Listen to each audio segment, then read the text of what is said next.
Okay hi friends, നമ്മളിന്ന് social സയൻസിലെ standard 9 part 1 കേട്ടോ. പുതിയ SCRT സോഷ്യൽ സയൻസ് സ്റ്റാൻഡേർഡ് 9 ഭാഗം 1 കേട്ടോ. ഇനി ഭാഗം 2 എന്ത് ചെയ്യാ, അടുത്ത ക്ലാസ്സിലിടാം കേട്ടോ. നാളെ ആ ക്ലാസ് തരാം. ഇനി നിങ്ങൾ ചോദിച്ചിരുന്നു 5ാം ക്ലാസ്സും 7ാം ക്ലാസ്സും തന്നപ്പോ ഇതിന്റെ ബാക്കി ഭാഗം എവിടെ, ബാക്കി ഭാഗം ഇല്ല. ഓക്കെ, ചെറിയ കുട്ടികളല്ലേ അവര് ചെറിയ കുട്ടികളല്ലേ, അവർക്ക് 2 പാട്ടൊക്കെ വെച്ചിട്ട് പഠിച്ചിട്ട് പോകാൻ പറ്റുമോ? കഴിഞ്ഞ നമ്മൾ ഓൾറെഡി SCRT നിങ്ങൾ പഠിച്ചിട്ടില്ലേ? അതിൽ 2 പാർട്ടുണ്ടോ? സോഷ്യൽ സയൻസ് ഒക്കെ 2 പാർട്ടുണ്ടോ? ആ സയൻസ് ആണെങ്കിലും സോഷ്യൽസ് ആണെങ്കിലും ഒക്കെ ഒറ്റ ഒരു ഇതിൽ കഴിഞ്ഞില്ലേ? പിന്നെ 8ാം ക്ലാസ് 9ാം ക്ലാസ് 10ാം ക്ലാസ് എത്തുമ്പോൾ എന്താണ്, ഈ 2 പാർട്ട് ഉണ്ട്. അത് മനസ്സിലാക്കുക കേട്ടോ. പാർട്ട് ഇല്ല കേട്ടോ, അതുകൊണ്ടാണ് ക്ലാസ് തരാതിരുന്നത്. ഇനി പാർട്ട് നമ്മൾ പുതിയ SCRT ഇറക്കുകയാണെങ്കിൽ ക്ലാസ് തരാം കേട്ടോ. ഓക്കെ, നമുക്ക് പാർട്ട് 1 പോകാം കേട്ടോ. സോഷ്യൽ സയൻസിലെ ഒറ്റ പോയിന്റും വിട്ടിട്ടില്ല കേട്ടോ. ഇനി നിങ്ങൾക്ക് ഇപ്പൊ ഇതില് ചിലപ്പോ ക്ലാസ് ആകുമ്പോ പകുതിയൊക്കെ ഒഴിവാക്കി ഒന്നുമില്ല കേട്ടോ. 5ഉം 7ഒക്കെ അവിടെ കംപ്ലീറ്റ് ആണ്. പിന്നെ വേറെ ചിത്രങ്ങളൊക്കെ വേണമെങ്കിൽ ഉണ്ട്. എന്താണ്, ഓരോ ചെറിയ കുട്ടികളിലേക്ക് ചിത്രങ്ങളൊക്കെ ആയിട്ട് കണ്ടില്ല, അതൊക്കെ ഞാൻ ഒഴിവാക്കിയിട്ടുണ്ട്. ആ കുട്ടികളുടെ ചിത്രമൊന്നും നമുക്ക് പഠിക്കണ്ടല്ലോ. ഓക്കെ, അപ്പൊ നമുക്ക് ക്ലാസ്സിലേക്ക് പോകാം. ഇതില് നമുക്ക് ഈ പാർട്ട് 1 5 ലെസൺസ് കേട്ടോ. 5 ലെസൺസ് ആണ് ഉള്ളത്. അതിൽ നമുക്ക് ഇത് വേണ്ട, ഇതും വേണ്ട. ഇതൊക്കെ എന്താണ്, പ്രാചീന ഹിസ്റ്ററിയുമായിട്ട് ബന്ധപ്പെട്ടിട്ടാണ്. സന്തോഷമായി. പാർട്ട് 1 എടുത്തു, ഞാൻ പാർട്ട് 1 എടുത്തു നോക്കി, ഞാൻ നോട്ടൊക്കെ എഴുതി റെഡിയാക്കി ഒക്കെ റെഡിയാക്കി. സമാധാനം, 3 ലെസൺ വേണ്ട എന്നുള്ളത്. അപ്പൊ ഇനി നമുക്ക് 4ഉം 5ഉം മാത്രമാണ് ഇവിടെ പാർട്ട് 1 പഠിക്കേണ്ടത്. പക്ഷെ നല്ലോണം പഠിക്കാനുണ്ട് കേട്ടോ. നമുക്ക് ഈ പുതിയ SCRTയിൽ എന്താണെന്ന് അറിയോ കാണാൻ കഴിയുന്നത്, നമ്മൾക്ക് സിലബസിന് വേണ്ടിയിട്ട്, നമുക്ക് PSCക്ക് വേണ്ടിയിട്ട് SCRT തയ്യാറാക്കിയ പോലെ തോന്നും. സത്യം പറഞ്ഞാൽ ആ ലെവലാണ് നമുക്ക്. ഇത് PSCക്ക് വേണ്ടിയിട്ടായിരിക്കും. കുട്ടികളും പഠിച്ചോട്ടെ, PSC ഉദ്യോഗാർത്ഥികളും പഠിച്ചോട്ടെ, ഇതിൽ നിന്ന് അവർക്ക് ക്വസ്റ്റ്യൻ ഇടാ എന്നുള്ള ലെവലിൽ. കാരണം നിങ്ങൾക്ക് കഴിഞ്ഞ 5ഉം 7ഉം ഇട്ടപ്പോൾ തന്നെ നിങ്ങൾക്ക് അതൊന്നും മനസ്സിലായിട്ടുണ്ടാവും അല്ലെ. നമ്മൾ പഴയ SCRT പഠിക്കുമ്പോൾ നമുക്ക് ഇതേപോലെ പഠിക്കാനൊന്നും അതിലില്ല. പക്ഷെ ഇപ്പോഴത്തെ SCRTയിൽ കറക്റ്റ് ആയിട്ട് നമുക്ക് കോൺസ്റ്റിറ്റ്യൂഷനൊക്കെ പഠിക്കുമ്പോൾ തന്നെ ആ കോൺസ്റ്റിറ്റ്യൂഷനൊക്കെ ഈ SCRT നിങ്ങൾ നന്നായി പഠിച്ചോട്ടാ. 5ഉം 7ഉം 9ഉം SCRTയിൽ തന്നിരിക്കുന്ന ഏതൊരു പോർഷൻ ആണെങ്കിലും, അത് സോഷ്യൽ സയൻസ് ആയിക്കോട്ടെ, നമുക്ക് സോഷ്യൽ സയൻസും അതുപോലെ സയൻസും ആണെങ്കിലും നന്നായി പഠിച്ചോ. നല്ല മാർക്ക് അതിൽ സ്കോർ ചെയ്യാനായിട്ട് കഴിയും കേട്ടോ. ലാസ്റ്റ് ഇത് പകുതി പഠിച്ച് വേറെ ഏതെങ്കിലും പകുതി പഠിച്ച് ഓടരുത് കേട്ടോ. അങ്ങോട്ടും ഇങ്ങോട്ടും ഓടിക്കഴിഞ്ഞാൽ നമുക്ക് ഇങ്ങനെ റൗണ്ട് ഓടിക്കൊണ്ടിരിക്കാൻ തന്നെ നേരം കിട്ടുള്ളൂ. തരുന്ന കാര്യങ്ങൾ നന്നായിട്ട് പഠിക്കുക കേട്ടോ. ഞാൻ റിപ്പീറ്റേഷൻ തന്നിട്ട് പറഞ്ഞും പോകാം.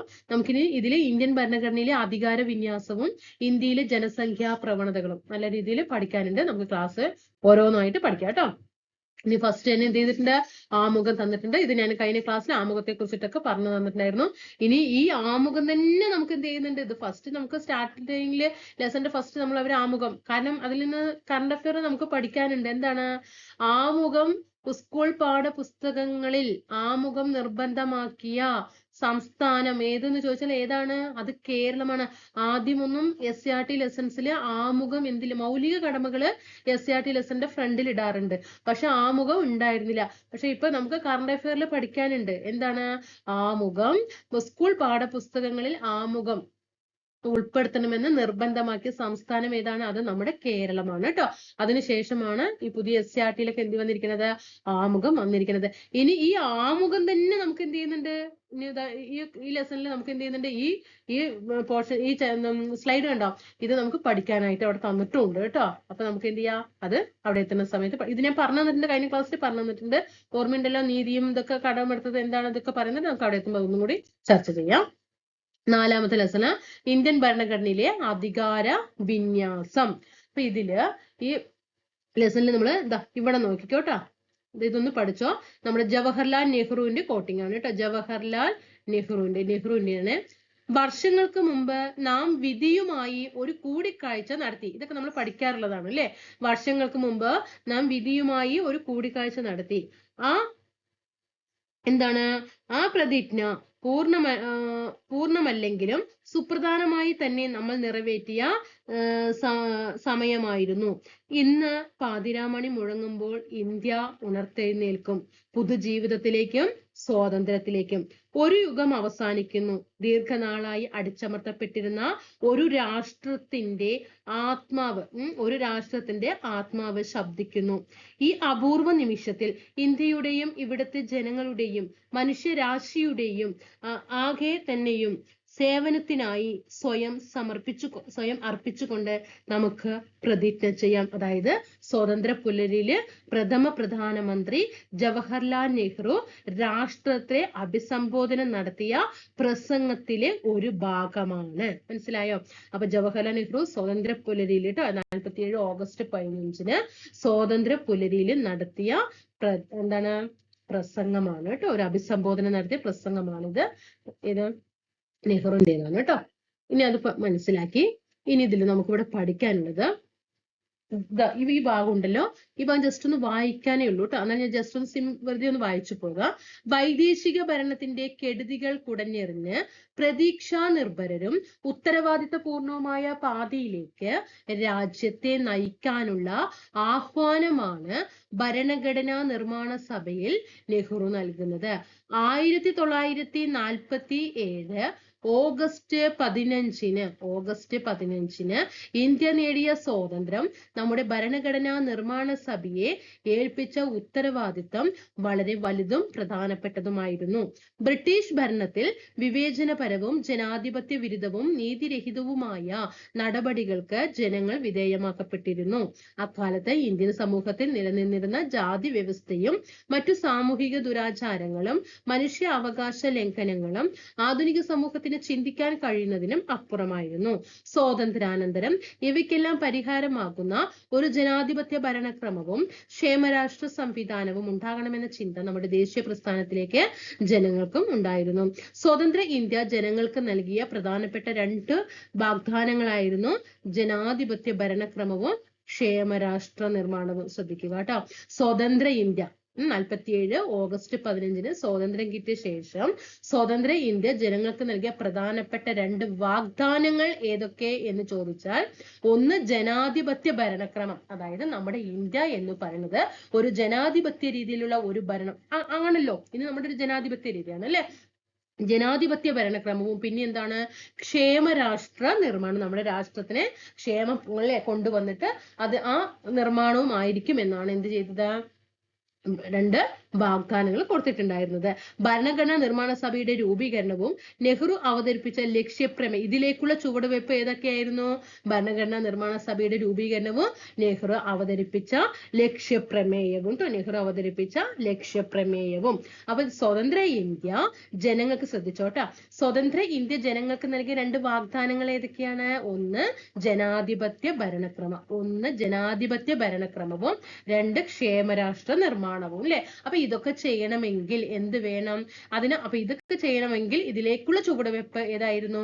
ഭരണഘടനാ നിർമ്മാണ സഭയുടെ രൂപീകരണവും നെഹ്റു അവതരിപ്പിച്ച ലക്ഷ്യപ്രമേയവും. ഇനി ലക്ഷ്യപ്രമേയത്തിൽ നിന്നും എങ്ങനെയാണ് ഭരണഘടനയിലേക്ക്, കണ്ടോ, ലക്ഷ്യപ്രമേയത്തിൽ നിന്നും ഭരണഘടനയിലേക്ക്. ലക്ഷ്യപ്രമേയം നെഹ്റു ആണ് അവതരിപ്പിച്ചത്. നെഹ്റുവിന് ലക്ഷ്യപ്രമേയം ഒക്കെ അവതരിപ്പിച്ച് കഴിഞ്ഞതിന് ശേഷമാണ് ഏത് വന്നിരിക്കുന്നത്? നമ്മുടെ ഇന്ത്യൻ കോൺസ്റ്റിറ്റ്യൂഷൻ നിലവിൽ വന്നിരിക്കുന്നത്. അപ്പൊ എങ്ങനെയാണ് ലക്ഷ്യപ്രമേയത്തിൽ നിന്നും ഭരണഘടനയിലേക്ക് എത്തിയത്? അപ്പൊ ലക്ഷ്യപ്രമേയത്തിൽ എന്തൊക്കെയാണ് പറഞ്ഞിട്ടുള്ളത് നോക്കൂ. ഭരണഘടനാ നിർമ്മാണ സഭ ഇന്ത്യ ഒരു സ്വതന്ത്ര പരമാധികാര റിപ്പബ്ലിക്കായി തീർക്കുവാനും അതിനായി ഒരു ഭരണഘടന തയ്യാറാക്കാനുള്ള ഗൗരവമേറിയ ദൃഢനിശ്ചയം പ്രഖ്യാപിക്കുന്നു. 2 സ്വതന്ത്ര പരമാധികാര ഇന്ത്യ എന്നത് പഴയ ബ്രിട്ടീഷ് ഇന്ത്യൻ പ്രദേശങ്ങൾ, ഇന്ത്യൻ സംസ്ഥാനങ്ങൾ, ഇന്ത്യൻ യൂണിയന്റെ ഭാഗമാകാൻ തയ്യാറുള്ള ബ്രിട്ടീഷ് ഇന്ത്യക്ക് പുറത്തുള്ള മറ്റു ഭാഗങ്ങൾ എന്നിവയുടെ ഒരു യൂണിയൻ ആയിരിക്കും. ഇന്ത്യൻ യൂണിയൻ രൂപീകരിക്കുന്ന പ്രദേശങ്ങൾ സ്വയംഭരണ യൂണിറ്റുകളായിരിക്കും. കൂടാതെ കേന്ദ്ര ഗവൺമെന്റിൽ നിക്ഷിപ്തമാകാതെയുള്ള എല്ലാ അധികാരങ്ങളും ചുമതലകളും അവയ്ക്ക് നൽകപ്പെടും. സ്വതന്ത്ര പരമാധികാര ഇന്ത്യയുടെ എല്ലാ അധികാരങ്ങളും ജനങ്ങളിൽ നിന്നുമായിരിക്കും ഉത്ഭവിക്കുക. ഇന്ത്യയിലെ എല്ലാ ജനങ്ങൾക്കും സാമൂഹികവും സാമ്പത്തികവും രാഷ്ട്രീയമായ നീതിയും പദവി സമത്വം, അവസര സമത്വം, നിയമത്തിന് മുമ്പുള്ള സമത്വം, കൂടാതെ നിയമത്തിനും പൊതു ധാർമ്മികതയ്ക്കും വിധേയമായി സംസാരം, ആവിഷ്കാരം, വിശ്വാസം, ആരാധന, തൊഴില്, സംഘടന, മൗലിക സ്വാതന്ത്ര്യങ്ങളൊക്കെ പറയുന്നില്ലേ? 6 മൗലിക സ്വാതന്ത്ര്യങ്ങൾ പറയില്ല, അതൊക്കെയാണ് ഇവിടെ പറയുന്നത്. പ്രവർത്തനം എന്നീ മൗലിക സ്വാതന്ത്ര്യങ്ങളും ഉറപ്പാക്കുകയും സംരക്ഷിക്കുകയും ചെയ്യുന്നു.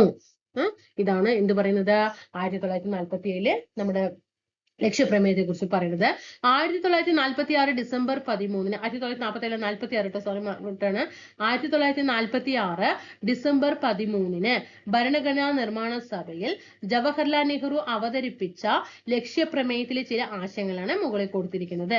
ദേശീയ പ്രസ്ഥാനം മുന്നോട്ട് വെച്ച പ്രധാന ആശയങ്ങളാണ് ലക്ഷ്യപ്രമേയത്തിൽ രൂപം കൊണ്ടിരിക്കുന്നത്. അപ്പൊ ലക്ഷ്യപ്രമേയം എപ്പോഴാണ് വർഷം പഠിച്ചത്? 1946 ഡിസംബർ 13 ജവഹർലാൽ നെഹ്റു ആണ് ലക്ഷ്യപ്രമേയം അവതരിപ്പിക്കുന്നത്. ലക്ഷ്യപ്രമേയത്തിലുള്ള കുറെ വാക്കുകൾ നമ്മൾ പറഞ്ഞു. ഇതെല്ലാം ദേശീയ പ്രസ്ഥാനം മുന്നോട്ട് വെച്ച പ്രധാന ആശയങ്ങളാണ് ആ ലക്ഷ്യപ്രമേയത്തിൽ ഉൾപ്പെട്ടിരിക്കുന്നത് കേട്ടോ. ദേശീയ പ്രസ്ഥാനം മുന്നോട്ട് വെച്ച പ്രധാനപ്പെട്ട ആശയങ്ങളാണ് അത്രയും നേരം നമ്മൾ ലക്ഷ്യപ്രമേയത്തിൽ വായിച്ചില്ലേ ആ കാര്യങ്ങളൊക്കെ എന്ന് പറയുന്നത്. അങ്ങനെ ഈ 46 ഡിസംബർ 13 അവതരിപ്പിച്ച ലക്ഷ്യപ്രമേയമാണ് പിന്നീട് നമ്മുടെ 1950 ജനുവരി 26 നിലവിൽ വന്ന കോൺസ്റ്റിറ്റ്യൂഷനിലേക്ക് ഉള്ള വഴിതെളിയിച്ചത്. ഇത് ഞാൻ ഒരിക്കലും നമ്മുടെ ആമുഖത്തിന് ഇങ്ങോട്ട് എടുത്ത് തന്നതല്ല കേട്ടോ. അവര് പ്രത്യേകമായിട്ട് നമ്മൾ ഫ്രണ്ട് പേജിൽ ആമുഖം പറഞ്ഞല്ലോ, കാണിച്ചിട്ടുണ്ടായിരുന്നില്ലേ? അതല്ല ഇത് പ്രത്യേകമായിട്ട് തന്നെ ആ ഭാഗത്ത് പഠിക്കാനായിട്ട് തന്നിട്ടുണ്ട് കേട്ടോ. ഇപ്പൊ ഭാരതത്തിന്റെ ഭരണഘടന ആമുഖം അല്ലെ നമ്മൾ പറഞ്ഞു. ഇതിൽ നിന്ന് നമ്മൾ എന്തൊക്കെ ക്വസ്റ്റ്യൻസ് ആണ് കഴിഞ്ഞ ക്ലാസ്സിൽ പഠിച്ചത് ഓരോന്നായിട്ട് ഞാൻ പറയാം കേട്ടോ. ഒന്നും കൂടി നമുക്ക് റിവിഷൻ ആകട്ടെ. ഒന്നാമത്തെ പോയിന്റ് പറഞ്ഞു ആമുഖം. ഇതിപ്പോ നമ്മൾ പഠിക്കാൻ പോകുന്നത് ഏതാണ്? ആമുഖമാണ് അല്ലെ. ആമുഖം ആരംഭിക്കുന്നത് എങ്ങനെയെന്ന് ചോദിച്ചു. എങ്ങനെയാണ്? ഭാരതത്തിലെ ജനങ്ങളായ നാം ആമുഖം ആരംഭിക്കുന്നത് എങ്ങനെയാണ്? ഭാരതത്തിലെ ജനങ്ങളായ നാം എന്നാണ്. ഇനി എങ്ങനെയാണ് ഭാരതത്തെ എങ്ങനെയാണ് ചിത്രീകരിച്ചിരിക്കുന്ന? ആമുഖത്തില് നമ്മുടെ ഭാരതത്തെ എങ്ങനെയാണ് ചിത്രീകരിച്ചിരിക്കുന്നത്? ആമുഖത്തില് നമ്മുടെ ഭാരതത്തെ ചിത്രീകരിച്ചിരിക്കുന്നത് എങ്ങനെയാണ്? ഒരു ഓർഡർ വരണം കേട്ടോ. ഓർഡർ വരണം, തെറ്റാൻ പാടില്ല. ഫസ്റ്റ് പരമാധികാര എന്ന് വരണം. പരമാധികാര, സ്ഥിതി സമത്വ. പരമാധികാര കഴിഞ്ഞിട്ട് പിന്നെ ഏത് വരണം? സ്ഥിതി സമത്വ, മതേതര ജനാധിപത്യ റിപ്പബ്ലിക് അല്ലെ. മതേതര ജനാധിപത്യ റിപ്പബ്ലിക്. ഓർഡർ ഒന്നും കൂടി വായിച്ചു നോക്കിയേ. ഒന്നും കൂടി വായിച്ച് മനസ്സിരുത്തി വായിച്ചേ. തിരിച്ച് ഒരുപാട് പ്രാവശ്യം 2-3 പ്രാവശ്യം ക്വസ്റ്റ്യൻ വന്നിട്ടുണ്ട്. ഫസ്റ്റ് എങ്ങനെ തരും? ഓരോ ആൻസർ ഇങ്ങനെ കറക്റ്റ് ആയിട്ട് തരും. പിന്നെ രണ്ടാമത് എന്ത് തരും? ഓപ്ഷൻ സ്ഥിതി സമത്വ, മതേതര, പരമാധികാര, ജനാധിപത്യ റിപ്പബ്ലിക്, ജനാധിപത്യ, മതേതര, സ്ഥിതി സമത്വം അങ്ങനെ പറഞ്ഞിട്ട് തിരിച്ച് മനസ്സിലാവും. അവിടെ നിന്നിട്ട് കൺഫ്യൂഷൻ ആകും. നമുക്ക് എല്ലാം കൂടി എല്ലാ ആൻസർ ആണെന്നുള്ള തോന്നൽ വരും. ഫസ്റ്റ് എന്ത് വരണം? പരമാധികാര എന്ന് വരണം കേട്ടോ. അവസാനം എന്താണ്? റിപ്പബ്ലിക് കേട്ടോ. പരമാധികാര, സ്ഥിതി സമത്വം, മതേതര, ജനാധിപത്യ, റിപ്പബ്ലിക്. പഠിച്ചോ? ഇനി അടുത്ത നമുക്ക് 3. ഇനി ആമുഖത്തിലെ നീതി എന്ന ആശയം കടമെടുത്തിരിക്കുന്നത് ഏത് രാജ്യത്ത് നിന്നാണ്? അതെല്ലാം പ്രീവിയസ് ആണ് കേട്ടോ. നീതി എന്ന ആശയം കടമെടുത്തിരിക്കുന്നത് എവിടെ നിന്നാണ്? റഷ്യയിൽ നിന്നാണ്. റഷ്യ. ഇനി ഇതിലെ ക്വസ്റ്റ്യൻ വന്നിരിക്കുന്നത് ആമുഖത്തിലെ സ്വാതന്ത്ര്യം, സമത്വം, സാഹോദര്യം എവിടെ നിന്നാണ് കടമെടുത്തിരിക്കുന്നത്? എഴുതുന്നില്ല. എവിടെ നിന്നാണ്? ഫ്രാൻസിൽ നിന്നാണ് അല്ലെ. ഫ്രാൻസിൽ നിന്നാണ്. സ്വാതന്ത്ര്യം, സമത്വം, സാഹോദര്യം എവിടെ നിന്നാണ്? ഫ്രാൻസിൽ നിന്നാണ് കടമെടുത്തിരിക്കുന്നത്. ഇനി ഇതില് 5ാമത്തെ ക്വസ്റ്റ്യൻ വന്നിരിക്കുന്നത് ആമുഖത്തിൽ പറഞ്ഞിരിക്കുന്ന ഒരേ ഒരു ഡേറ്റ്. ആമുഖത്തിൽ പറയുന്ന ഒരേ ഒരു ഡേറ്റ് ഏതാണ്? 1949 നവംബർ 26. കാരണം 1949 അതായത് ഭരണഘടനാ നിർമ്മാണ സഭ ഭരണഘടനയെ അംഗീകരിച്ച ദിവസമാണ് കേട്ടോ. ഭരണഘടനാ നിർമ്മാണ സഭ ഭരണഘടനയെ സ്വീകരിക്കുകയും നിയമമാക്കുകയും ഒക്കെ ചെയ്ത ഒരു ദിവസമാണ് ഇത്. 49 നവംബർ 26 കേട്ടോ. ഭരണഘടന നിലവിൽ വന്നത് 50 ജനുവരി 26. പക്ഷെ ഭരണഘടനയെ സ്വീകരിക്കുകയും നിയമമാക്കുകയും നമുക്കൊക്കെ അത് പ്രദാനം ചെയ്യുകയും ചെയ്തത് ആരാണ്? ഭരണഘടനാ നിർമ്മാണ സഭയാണ് അല്ലെ. അത് അംഗീകരിച്ചതാണ് ഇപ്പോ 49 നവംബർ 26. അപ്പൊ ഒരേ ഒരു ഡേറ്റ് ഏതാന്ന് ചോദിച്ചിട്ടുണ്ട്. 49 നവംബർ 26. ഇനി ആമുഖം എത്ര തവണ ഭേദഗതി ചെയ്തിട്ടുണ്ട്? ഒരു തവണയാണ് ആമുഖം ഭേദഗതി ചെയ്തിരിക്കുന്നത്. ഈ ഒരു ഭാഗത്ത് നിന്നുള്ള ക്വസ്റ്റ്യൻസ് ആണ് കേട്ടോ. ഫുള്ളും പ്രീവിയസ് ആയിട്ട് വന്നിരിക്കുന്നത്. ആമുഖം എത്ര തവണ ഭേദഗതി ചെയ്തിട്ടുണ്ട്? ഒരു തവണ ഭേദഗതി ചെയ്തിട്ടുണ്ട്. ആമുഖം. ഇനി അടുത്ത ക്വസ്റ്റ്യൻ വന്നത് എങ്ങനെയാണ്? ആമുഖം ഭേദഗതി ചെയ്തത് ഏത് വർഷം എത്രാമത്തെ ഭേദഗതി? ആമുഖം ഭേദഗതി ചെയ്തത് എത്രാമത്തെ ഭേദഗതി? 1976 42-ാം ഭേദഗതി. ഓക്കെ, 1976 42-ാം ഭേദഗതിയാണ്. ഇനി അതേപോലെ ചോദിച്ചിട്ടുണ്ട്, 1976 42-ാം ഭേദഗതി നിലവിൽ വന്ന വർഷം എപ്പോ? 1977 ജനുവരി 3-ന്. ജനുവരി 3. ഇതെല്ലാം പ്രീവിയസ് ആണ് കേട്ടോ, അതിനെ വെറുതെ പറഞ്ഞുകൊണ്ടിരിക്കുകയല്ല. അപ്പൊ പറഞ്ഞല്ലോ. അപ്പൊ 1976 42-ാം ഭേദഗതി നിലവിൽ വന്ന വർഷം ചോദിച്ചിട്ടുണ്ട്, 1977 ജനുവരി 3. ഇനി അതേപോലെ തന്നെ അടുത്തൊരു ക്വസ്റ്റ്യൻ തന്നത് 1976 42-ാം ഭേദഗതി, അതായത് ഇതിൽ പ്രകാരം എന്താണ് ചെയ്തത് ചോദിച്ചിട്ടുണ്ട്. 1976 42-ാം ഭേദഗതിയാണ് ആകെ ഒറ്റ തവണ അല്ലെ ആമുഖം ഭേദഗതി ചെയ്തത്, ഈ വകുപ്പ് പ്രകാരമാണ് എന്ന് പറഞ്ഞു. ആ വകുപ്പ് പ്രകാരം എന്താണ് ഭേദഗതി വരുത്തിയത് അതറിയണ്ടേ? ആമുഖത്തിൽ എന്താണ് ഭേദഗതി വരുത്തിയത് നോക്കിക്കേ. പരമാധികാര ജനാധിപത്യ റിപ്പബ്ലിക് എന്നതിനു പകരം എന്ത് ചെയ്തു? ആദ്യം ഉണ്ടായിരുന്നത് എന്താണ്? പരമാധികാര ജനാധിപത്യ റിപ്പബ്ലിക് എന്നതിനു പകരം എന്തു കൊണ്ടുവന്നു? നമ്മളിവിടെ പഠിച്ചില്ലേ? പരമാധികാര സ്ഥിതി സമത്വ മതേതര ജനാധിപത്യ റിപ്പബ്ലിക്. ഓക്കെ, പിന്നെ ഇത് ഈ ഓർഡർ ഇത് പഠിച്ചു. പിന്നെ ചോദിച്ചിട്ടുണ്ട്, പിന്നെ വന്ന ക്വസ്റ്റ്യൻ 10ാമത്തെ ക്വസ്റ്റ്യൻ കേട്ടോ. 10ാമത്തെ ക്വസ്റ്റ്യൻ ശ്രദ്ധിക്കണം കേട്ടോ. നിങ്ങൾ ഇതെല്ലാം പഠിച്ചു പോട്ടെ വിട്ടാൽ ഞാൻ ഇത്രയും ഡെപ്ത് ആയിട്ട് ഞാൻ പറഞ്ഞുകൊണ്ടിരിക്കുന്നത്. ഇനി ഇതിൽ നിന്ന് വന്ന 10ാമത്തെ ക്വസ്റ്റ്യൻ 1976 42-ാം ഭേദഗതി പ്രകാരം ആമുഖത്തിൽ കൂട്ടിച്ചേർത്ത വാക്കുകൾ ഏത്? ആമുഖത്തിൽ 1976 42-ാം ഭേദഗതി പ്രകാരം ആമുഖത്തിൽ കൂട്ടിച്ചേർത്ത വകുപ്പ് ഏത്? വാക്കുകൾ ഏത്? ഇവിടെ നമ്മൾ പറഞ്ഞു പരമാധികാരമുണ്ട്, ജനാധിപത്യവും റിപ്പബ്ലിക്കും ഉണ്ട്. അതല്ലാതെ പിന്നെ ഏതൊക്കെ വരും?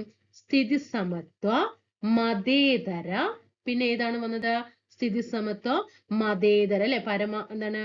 സ്ഥിതി സമത്വം മതേതരം. കണ്ടോ? സ്ഥിതി സമത്വം മതേതരം, ഇതൊക്കെ എന്താണ്? പുതിയ വാക്കുകളാണ് കേട്ടോ. സ്ഥിതി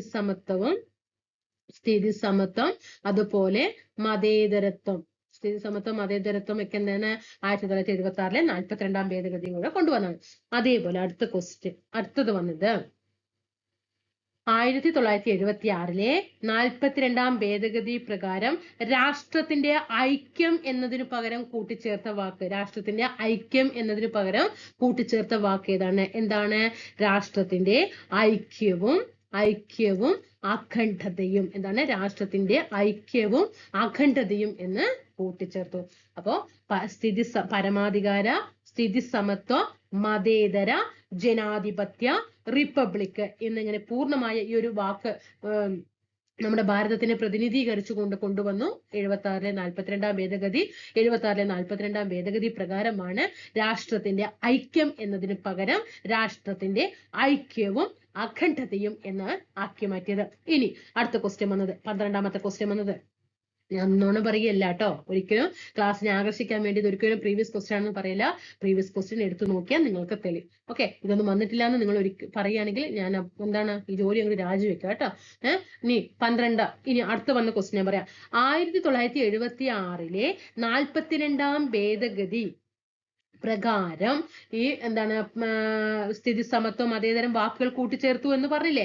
അത് എത്രാമത്തെ ആക്ട് പ്രകാരമാണ്? 1976 42-ാം ഭേദഗതിയിലെ എത്രാമത്തെ ആക്ട് പ്രകാരമാണ് ഈ പുതിയ വാക്കുകൾ കൂട്ടിച്ചേർത്തത് ചോദിച്ചിട്ടുണ്ട്. ഏതാണ്? ആക്ട് 2-ാം വകുപ്പ് പ്രകാരമാണ് കേട്ടോ. ആക്ട് 2-ാം വകുപ്പ് പ്രകാരം. ആക്ട് 2-ാം വകുപ്പ് പ്രകാരമാണ്. മനസ്സിലായോ? ഇത്രയും കാര്യങ്ങളൊക്കെ ഉണ്ട്. ഞാൻ ഇവിടെ 12 ക്വസ്റ്റ്യന് എവിടെ നിന്നാണ്? ഈ ഒരു ആമുഖം എന്നുള്ളതിന് ക്വസ്റ്റ്യൻസ് വന്നതാണ് കേട്ടോ. ഇനി നമ്മുടെ ഭരണഘടനയുടെ സവിശേഷതകൾ എന്തൊക്കെയാണെന്ന് നമുക്ക് നോക്കാം. ഭരണഘടനയുടെ സവിശേഷതകൾ പഠിക്കണം കേട്ടോ. ക്യാബിനറ്റ് മിഷന്റെ നിർദ്ദേശാനുസരണം എങ്ങനെയാണ് ഭരണഘടന?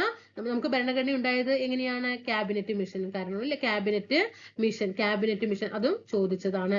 ക്യാബിനറ്റ് മിഷന്റെ നിർദ്ദേശാനുസരണം 1946 ഡിസംബർ 6-ന്. അപ്പൊ ഭരണഘടന അല്ലെ, ആ ഭരണഘടനാ നിർമ്മാണ സഭ എപ്പോഴാണ് രൂപീകരിച്ചത്? 1946 ഡിസംബർ 6-ന്. ഇനി ഭരണഘടനാ നിർമ്മാണ സമിതി 1946 ഡിസംബർ 9 മുതൽ അല്ലെ, 1946 ഡിസംബർ 9 മുതൽ 2 വർഷവും 11 മാസവും 17 ദിവസവും നീണ്ടുനിന്ന ഒരു മഹത്തായ പ്രക്രിയയിലൂടെ നിർമ്മിച്ചതാണ് ഇന്ത്യൻ ഭരണഘടന. ഓക്കെ, അതായത് ക്യാബിനറ്റ് മിഷൻ 1946 നമ്മുടെ ഇന്ത്യയിലേക്ക് വരികയാണ്. എന്തിനു വേണ്ടിയിട്ട് വന്നു? നമ്മുടെ ഈ ഭാവി ഇന്ത്യക്ക് ഒരു ഭരണഘടന എന്ത് ചെയ്യണം, കൊണ്ടുവരാൻ വേണ്ടിയിട്ടാണ് ക്യാബിനറ്റ് മിഷൻ എന്ത് ചെയ്യുന്നത് 1946 നമ്മുടെ ഇന്ത്യയിലേക്ക് വരുന്നത്. 1946 ഡിസംബർ 6 ഈ ക്യാബിനറ്റ് മിഷന്റെ നിർദ്ദേശപ്രകാരം ഒരു ഭരണഘടനാ നിർമ്മാണ സഭ രൂപീകരിച്ചു. അങ്ങനെ നിർമ്മാണ സഭ 6 രൂപീകരിച്ചു. 6 കഴിഞ്ഞ് 7, 8, 9 3 ദിവസം കഴിഞ്ഞിട്ട് എന്ത് ചെയ്തു? ആദ്യത്തെ സമ്മേളനം വിളിച്ചു ചേർത്തു. അതിലാണ് നമ്മുടെ താൽക്കാലിക അധ്യക്ഷനായ ആക്കുന്നത്? സച്ചിദാനന്ദ സിൻഹയെ താൽക്കാലിക അധ്യക്ഷനായിട്ട് നിൽക്കുന്നത്. അങ്ങനെ 6 കഴിഞ്ഞു, 9 കഴിഞ്ഞു. അങ്ങനെ 11-ാം തീയതി ആയപ്പോ എന്ത് ചെയ്തു? താൽക്കാലിക അധ്യക്ഷൻ പോരാലോ. താൽക്കാലിക അധ്യക്ഷനായിട്ട് അന്ന് അദ്ദേഹത്തെ തെരഞ്ഞെടുക്കാൻ കാരണം അന്ന് സച്ചിദാനന്ദനായിരുന്നു അതിൽ പ്രായപൂർത്തിയായിട്ടുള്ള അംഗം എന്ന് പറയുന്നത്. ഇനി സ്ഥിരം അധ്യക്ഷനായിട്ട് 1946 ഡിസംബർ മാസം 11 ഡോക്ടർ രാജേന്ദ്ര പ്രസാദിനെ എന്ത് ചെയ്തു? ഡോക്ടർ രാജേന്ദ്ര പ്രസാദിനെ സ്ഥിരം അധ്യക്ഷനായിട്ട് നിയമിക്കുകയും ചെയ്തു. ഇനി 1946 ഡിസംബർ 13 എന്ത് ചെയ്യുന്നത്? ലക്ഷ്യപ്രമേയ നെഹ്റു അവതരിപ്പിക്കുന്നത്. അപ്പൊ ഇതേ ഓർഡറിൽ പഠിച്ചു വെക്കുക കേട്ടോ. 46 ഡിസംബർ 6 ഭരണഘടനാ നിർമ്മാണ സഭ രൂപീകരിച്ചു. 46 ഡിസംബർ 9 ആദ്യത്തെ സമ്മേളനം വിളിച്ചു. അതിൽ സച്ചിദാനന്ദ സിൻഹയെ താൽക്കാലിക അധ്യക്ഷനാക്കി. 1946 ഡിസംബർ 11 സ്ഥിരം അധ്യക്ഷനായിട്ട് ഡോക്ടർ രാജേന്ദ്ര പ്രസാദിനെ നിയമിച്ചു. 46 ഡിസംബർ 13 ലക്ഷ്യപ്രമേയം ജവഹർലാൽ നെഹ്റു അവതരിപ്പിച്ചു. ഇനി അങ്ങനെ എത്ര വർഷം എത്ര മാസമാണ്? 2 വർഷവും 11 മാസവും 17 ദിവസവും ചേർന്നിട്ടാണ് ഒരു മഹത്തായ പ്രക്രിയയിലൂടെ നിർമ്മിച്ചതാണ് ഇന്ത്യൻ ഭരണഘടന എന്ന് പറയുന്നത്. ഞാനിപ്പോ ഇത് വെറുതെ ഇങ്ങനെ വായിച്ചു കൊണ്ടാകൊണ്ടാണ് ഇവിടെ നിന്ന് എഴുതി എടുത്തിട്ട് കുറച്ചും കൂടെ ഒന്ന് നിങ്ങൾക്ക് ബ്രെയിനിലേക്ക് ഇരുന്നോട്ടെ എന്ന് പറഞ്ഞിട്ടാണ് കേട്ടോ പറയുന്നത്. അല്ല എന്തെങ്കിലും ഇറിറ്റേഷൻ ആകുന്നുണ്ടോ എന്ന് എനിക്ക് അറിയില്ല. അത് വായിച്ചു വിട്ടാൽ പോരെ. കാരണം പുതിയതായിട്ടുള്ള കൂട്ടുകാരുണ്ടെങ്കിൽ അവർക്കും ഉപയോഗമാകണം. പഠിക്കുമ്പോൾ നല്ല രീതിയിൽ പഠിക്കുകയും ചെയ്യലോ എന്ന് പറഞ്ഞിട്ടാണ് കേട്ടോ.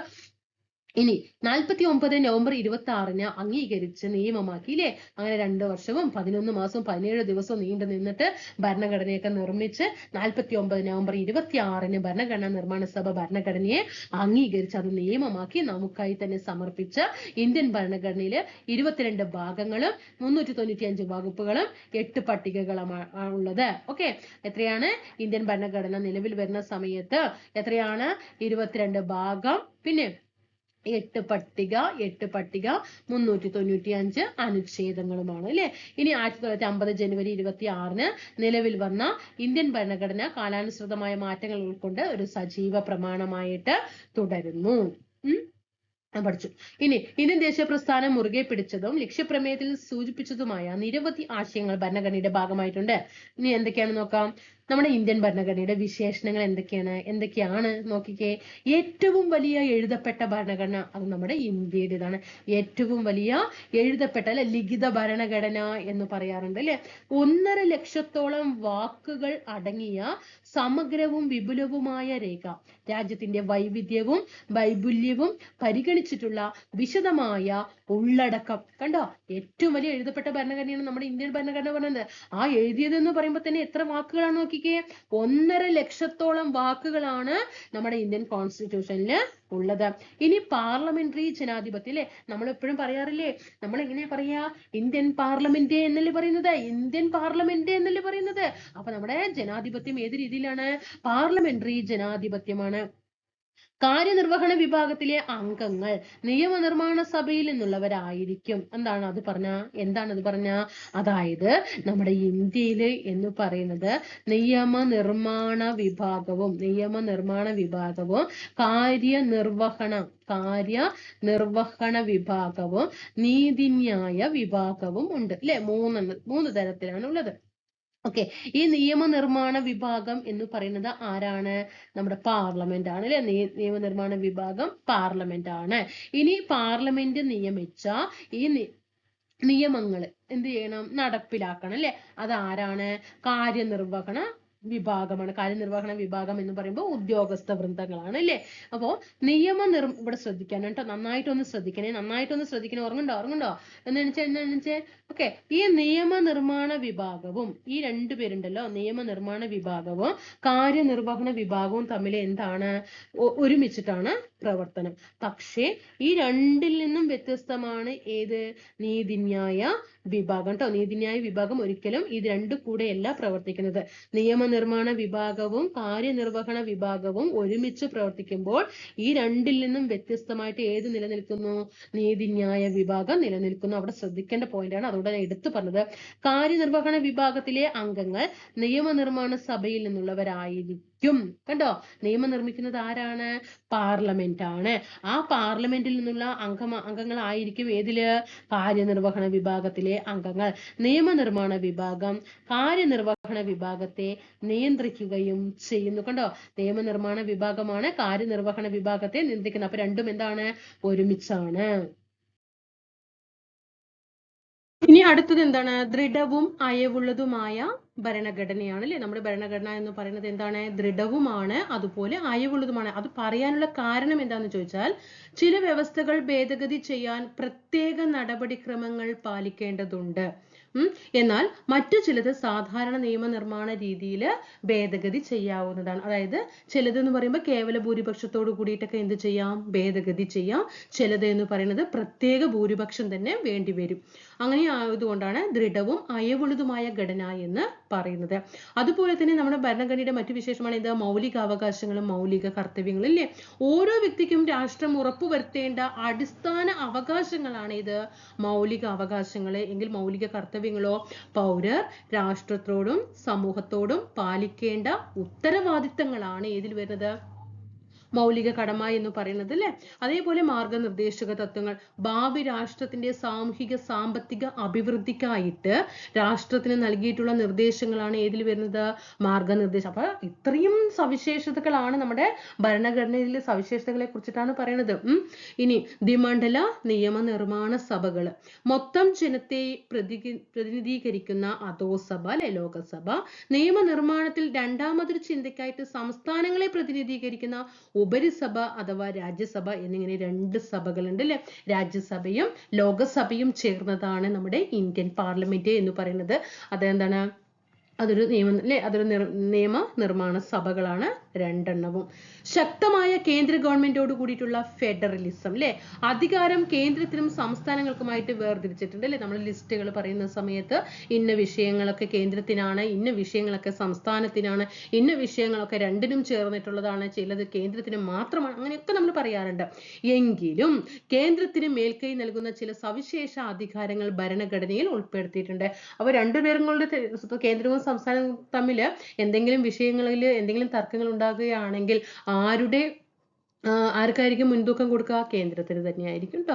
സ്വതന്ത്രവും നിഷ്പക്ഷവുമായ നീതിന്യായ വ്യവസ്ഥ നിയമനിർമ്മാണ കാര്യനിർവഹണ വിഭാഗങ്ങളുടെ, നമ്മൾ നേരത്തെ പറഞ്ഞില്ലേ നിയമനിർമ്മാണം നടത്തുന്നത് ആരാണ്, പാർലമെന്റിലാണ്. ആ പാർലമെന്റിലെ അംഗങ്ങൾ തന്നെയാണ് ഏതിലുള്ളത്, കാര്യനിർവഹണ വിഭാഗത്തിലുള്ളത്. അവരുടെ ഇതിൽ രണ്ടിലും നിയന്ത്രണത്തിൽ അല്ലാത്ത കോടതി സംവിധാനം നേരത്തെ ഞാൻ പറഞ്ഞു തന്നിട്ടുണ്ടായിരുന്നു. അപ്പൊ അത് നീതിന്യായ വ്യവസ്ഥ. അതുപോലെ സ്വതന്ത്ര ഭരണഘടനാ സ്ഥാപനങ്ങളുണ്ട് അല്ലെ. ജനാധിപത്യ വ്യവസ്ഥ വിപുലവും അർത്ഥപൂർണവുമാക്കുന്നതിന് സ്വതന്ത്ര സ്വഭാവമുള്ള ഭരണഘടനാ സ്ഥാപനങ്ങൾ എന്ത് ചെയ്യുന്നുണ്ട് നമ്മുടെ ഭരണഘടനയിൽ. ഇതൊക്കെ എന്താണ് നമ്മുടെ ഭരണഘടനയുടെ സവിശേഷതകൾ. കണ്ടോ, ഇങ്ങനെ എടുത്തെടുത്ത് പറഞ്ഞിട്ടുണ്ട് അല്ലെ. അതൊക്കെ നമുക്ക് എന്താണ് വരാൻ പോകുന്ന എക്സാമുകൾക്ക് നല്ലൊരു മാർക്കാകും.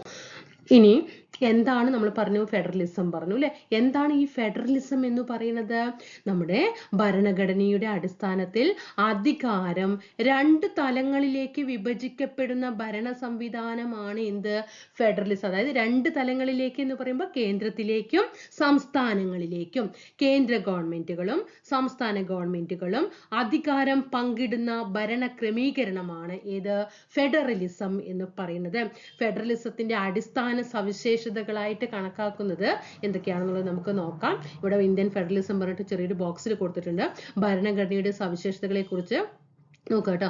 നമ്മുടെ രാജ്യത്തിന്റെ വൈവിധ്യവും ഐക്യവും ഒരേപോലെ പരിപാലിക്കുന്നതിന് ഫെഡറൽ സംവിധാനം സഹായിക്കുന്നുണ്ട്. ഉണ്ടോ എന്ന് ചോദിച്ചിട്ട് സ്റ്റേറ്റ്മെന്റ് വന്നാൽ ഉണ്ട്. കൂടാതെ പ്രാദേശിക പ്രാതിനിധ്യം ഉറപ്പുവരുത്തുന്നതിലൂടെ വിഘടനവാദ പ്രവണതകളെ ഫലപ്രദമായി ചെറുക്കുന്നതിനും ഇത്തരം ഒരു ഭരണക്രമീകരണം പ്രയോജനപ്പെടുന്നു.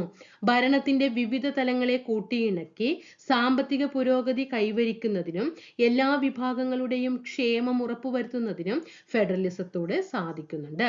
കേന്ദ്രവും സംസ്ഥാനങ്ങളും അധികാരം പങ്കിടുന്ന ഈ ഭരണ സംവിധാനം ജനാധിപത്യം എന്ന ആശയത്തെ കൂടുതൽ അർത്ഥപൂർണമാക്കുന്നു. അപ്പൊ നിങ്ങൾ കോമൺ ആയിട്ട് മനസ്സിലാക്കുക, ഇന്ത്യൻ ഫെഡറലിസം എന്ന് പറയുന്നത് കേന്ദ്രവും സംസ്ഥാന ഗവൺമെന്റുകളും അധികാരം പങ്കിടുന്ന ഭരണ ക്രമീകരണമാണ്.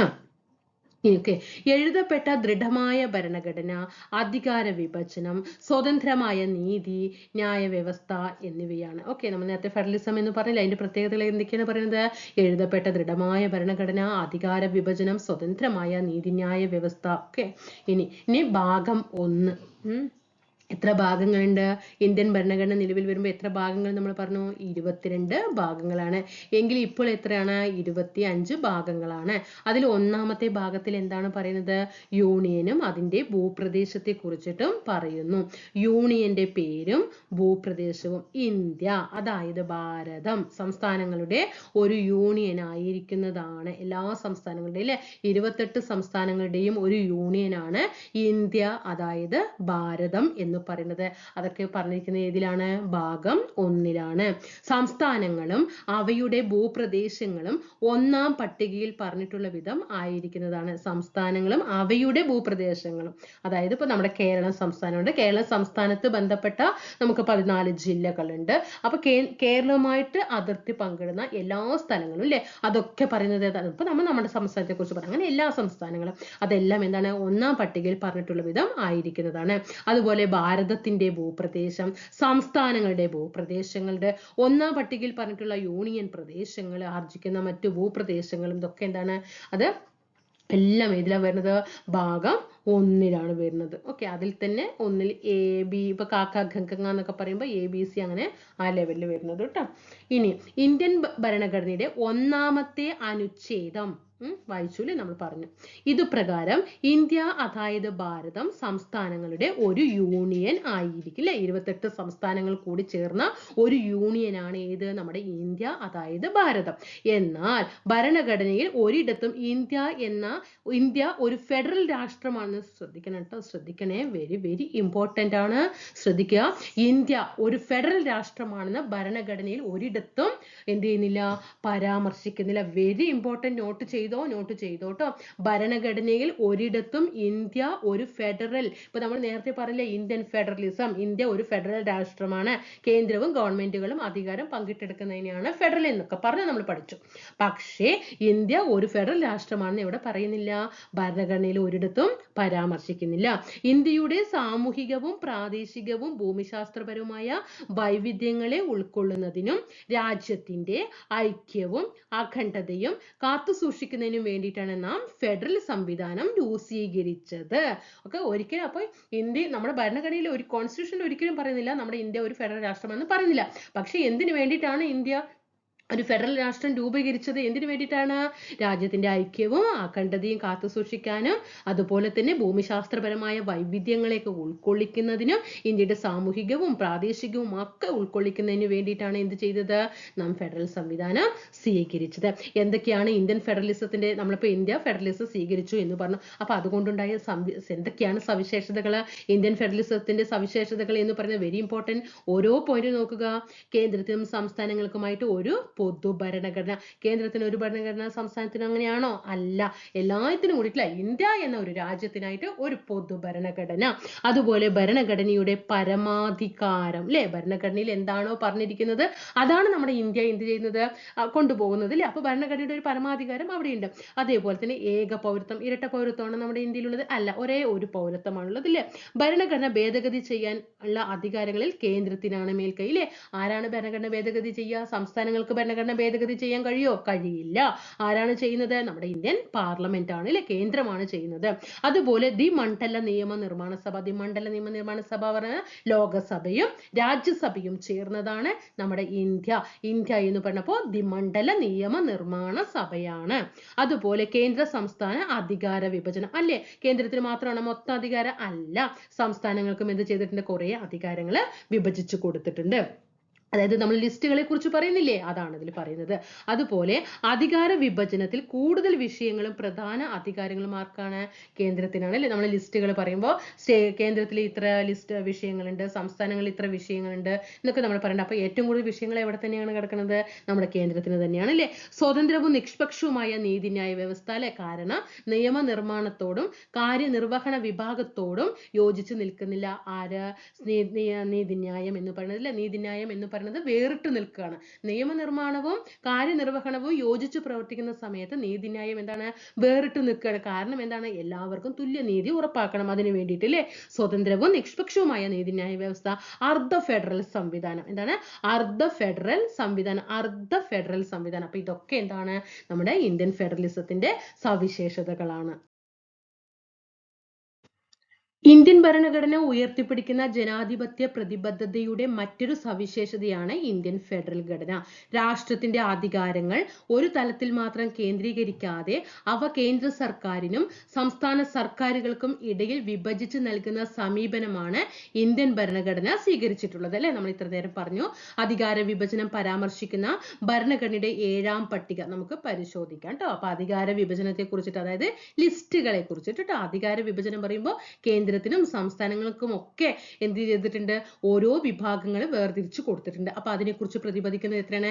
7ാമത്തെ പട്ടികയിലാണ് കേട്ടോ. 7ാമത്തെ പട്ടികയിലാണ്.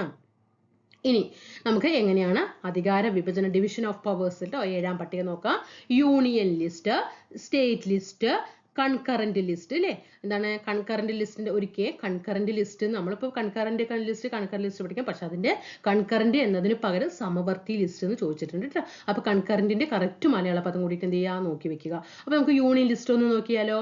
കേന്ദ്ര ഗവൺമെന്റിന് സമ്പൂർണ്ണ നിയമനിർമ്മാണ അധികാരമുള്ള വിഷയങ്ങളുടെ ഒരു പട്ടിക, അല്ലെ. യൂണിയൻ പറയുമ്പോൾ എന്താണ്? കേന്ദ്ര ഗവൺമെന്റ് ആണ്. അവിടെ പൂർണ്ണമായ അധികാരം ഈ വിഷയത്തിൽ ആർക്ക് തന്നെയാണ്? കേന്ദ്രത്തിന് തന്നെയാണ്.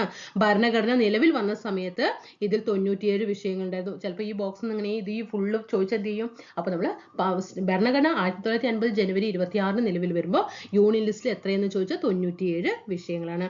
ഏതൊക്കെയാണ് യൂണിയൻ ലിസ്റ്റിൽ വരുന്നത്? ഇതിൽ ഉദാഹരണം കുറച്ച് കൊടുത്തിട്ടുണ്ട്. വിദേശകാര്യം, പ്രതിരോധം, റെയിൽവേ, ബാങ്കിങ്, പൗരത്വം, ഇതൊക്കെ എന്താണ്? യൂണിയൻ ലിസ്റ്റിൽ വരുന്നതാണ്. ഇതുപോലെ തന്നെ നമ്മുടെ NCERT ലിസ്റ്റുകളെ കുറിച്ചിട്ട് പറയുന്നുണ്ട്. നമ്മൾ ക്ലാസ് ഇട്ടിട്ടുണ്ട് കേട്ടോ. നമ്മുടെ കോൺസ്റ്റിറ്റ്യൂഷൻ എന്ന് പറഞ്ഞിട്ട് നമ്മൾ secretariat OA, lab assistant, LGS, ഇതിലൊക്കെ പറഞ്ഞിട്ട് എന്ത് ചെയ്തിട്ടുണ്ട്? ഒരു പ്ലേലിസ്റ്റ് ക്രിയേറ്റ് ചെയ്തിട്ടുണ്ട്. അതിൽ കുറേ ക്ലാസ്സുകൾ ഏതാണ്?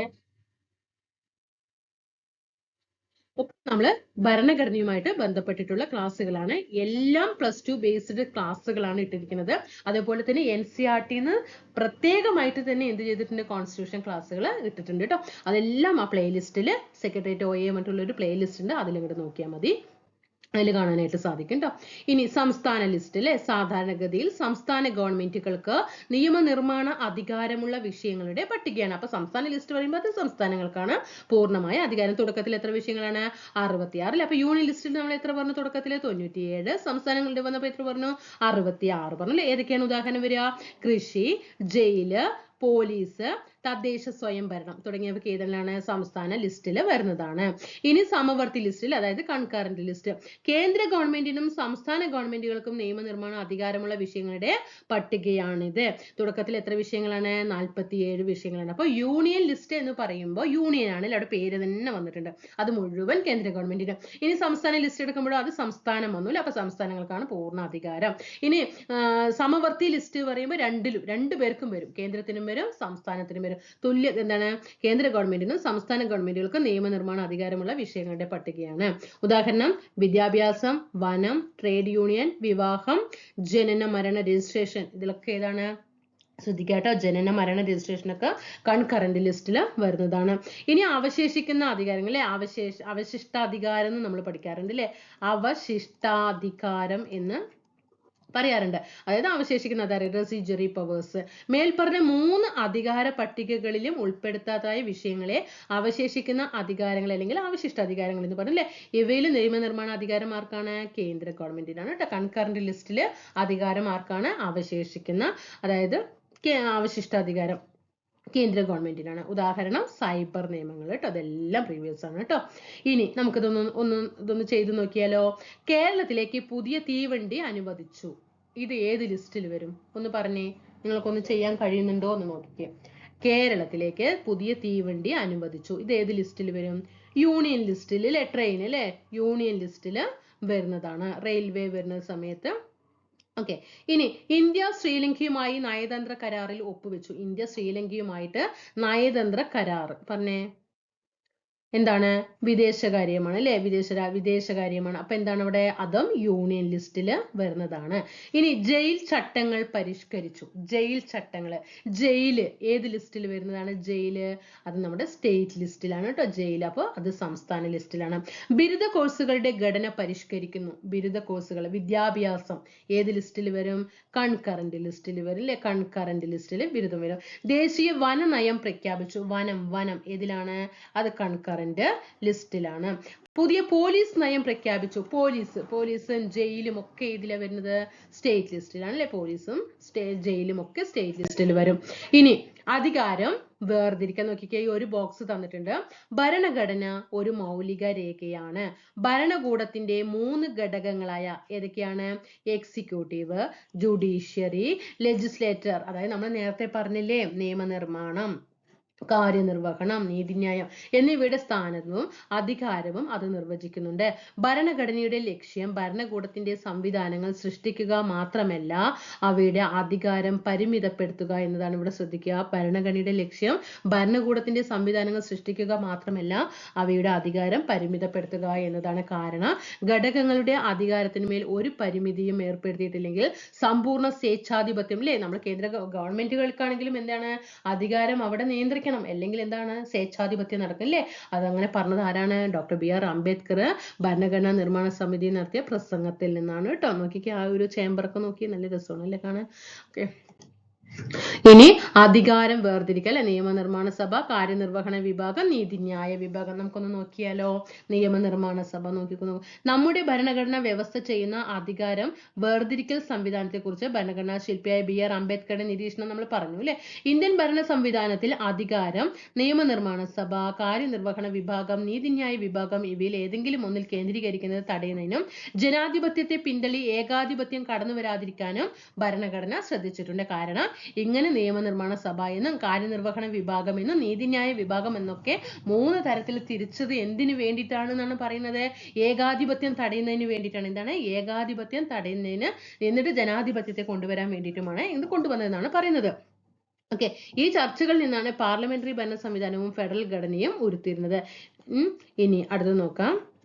നിയമനിർമ്മാണ സഭ കേട്ടോ. ഇതൊന്ന് ആദ്യം നോക്കി വരാം കേട്ടോ. നിയമനിർമ്മാണ സഭ നിയമം നിർമ്മിക്കുന്നത് ആരാണ്? ഇന്ത്യൻ പാർലമെന്റ് ആണ്. ഇന്ത്യൻ നിയമനിർമ്മാണ സഭയുടെ പേര് ഇവിടെ ഉണ്ട്. പാർലമെന്റ് എന്നാണ്. ഇന്ത്യയുടെ നിയമനിർമ്മാണ സഭയുടെ പേരെന്താണ്? പാർലമെന്റ്. അതായത് നമ്മുടെ ഇന്ത്യയിലെ നിയമങ്ങൾ നിർമ്മിക്കുന്നത് ആരാണ്? പാർലമെന്റ് ആണ്. പാർലമെന്റ് പറഞ്ഞാൽ ആരൊക്കെയാണ്? രാജ്യസഭ, ലോകസഭ, രാഷ്ട്രപതി. പാർലമെന്റ് എന്ന് പറഞ്ഞാൽ ഏതൊക്കെയാണ്? 1 രാജ്യസഭ അല്ലെ. രാജ്യസഭ. 2 ലോകസഭ. പിന്നെയോ പ്രസിഡന്റ് അല്ലെ. പ്രസിഡന്റ്. ഇത് 3 കൂടി ചേർന്നതാണ് ഏത്? പാർലമെന്റ് എന്ന് പറയുന്നത്. മനസ്സിലായോ? അപ്പോൾ രാജ്യത്തിന് ആവശ്യമായ നിയമങ്ങൾ നിർമ്മിക്കുക എന്നതാണ് പാർലമെന്റിന്റെ പ്രാഥമിക ധർമ്മം. വിവിധങ്ങളായ ജനാഭിലാഷങ്ങളെ മുൻനിർത്തിയും കാലാനുസൃതമായ പരിവർത്തനങ്ങളെ സാധ്യമാക്കുന്നതിനും പുതിയ ലക്ഷ്യങ്ങൾ സാക്ഷാത്കരിക്കുന്നതിനും വേണ്ടി നിയമങ്ങൾ നിർമ്മിക്കാറുണ്ട്. ലോകസഭ, രാജ്യസഭ എന്നീ 2 സഭകൾ ഉള്ള ഇന്ത്യയുടെ പാർലമെന്റ് ഒരു ദ്വിമണ്ഡല നിയമനിർമ്മാണ സഭയാണ്. മനസ്സിലായോ? വലിപ്പവും വൈവിധ്യമുള്ള രാജ്യങ്ങൾ സാധാരണയായി അവയുടെ ദേശീയ നിയമനിർമ്മാണ സഭയിൽ 2 സഭകൾ സ്ഥാപിക്കുക. കാരണം ഇന്ത്യ എന്ന് പറയുന്നത് ഏറ്റവും നല്ലൊരു വലിയ രാജ്യമാണ് അല്ലെ. അതുകൊണ്ട് എന്താണ്? വലിയ രാജ്യങ്ങൾ എപ്പോഴും എന്ത് ചെയ്യണം? 2 സഭകൾ കൊണ്ടുപോകണം. എങ്കിലേ എന്ത് ചെയ്യാൻ പറ്റുള്ളൂ? അവിടെ നിയമനിർമ്മാണങ്ങൾ നടക്കാൻ പറ്റുള്ളൂ കേട്ടോ. ചെറിയ രാജ്യങ്ങൾക്കാകുമ്പോൾ എന്താണ്? 1 മതി, 1 സഭ മതി. ഇനി രാജ്യത്തെ എല്ലാ വൈവിധ്യങ്ങളെയും അതായത് ജനങ്ങളെയും പ്രദേശങ്ങളെയും പ്രതിനിധാനം ചെയ്യുന്നതിന് ഇത് സഹായകമാണ്. കൂടാതെ ജനാധിപത്യപരമായ ചർച്ചകളും സംവാദങ്ങളും സാധ്യമാക്കുന്നതിൽ ദ്വിമണ്ഡല നിയമനിർമ്മാണ സഭകൾ പ്രധാന പങ്ക് വഹിക്കുന്നു. സംസ്ഥാനങ്ങളിൽ നിയമനിർമ്മാണം സംസ്ഥാനങ്ങളിൽ നിയമനിർമ്മാണം നടത്തുന്നത് സംസ്ഥാന നിയമനിർമ്മാണ സഭകളാണ്. ഇനി പാർലമെന്റിന്റെ പ്രധാനപ്പെട്ട ചുമതലകൾ എന്തൊക്കെയാണ്? നിയമം നിർമ്മിക്കുക, അല്ലെ? നിയമം നിർമ്മിക്കുക, പൊതുഖജനാവിന്റെ സംരക്ഷകനായി പ്രവർത്തിക്കുക, പൊതുഖജനാവിന്റെ സംരക്ഷകനായി പ്രവർത്തിക്കുക, രാഷ്ട്രപതി ഉപരാഷ്ട്രപതി തെരഞ്ഞെടുപ്പുകളിൽ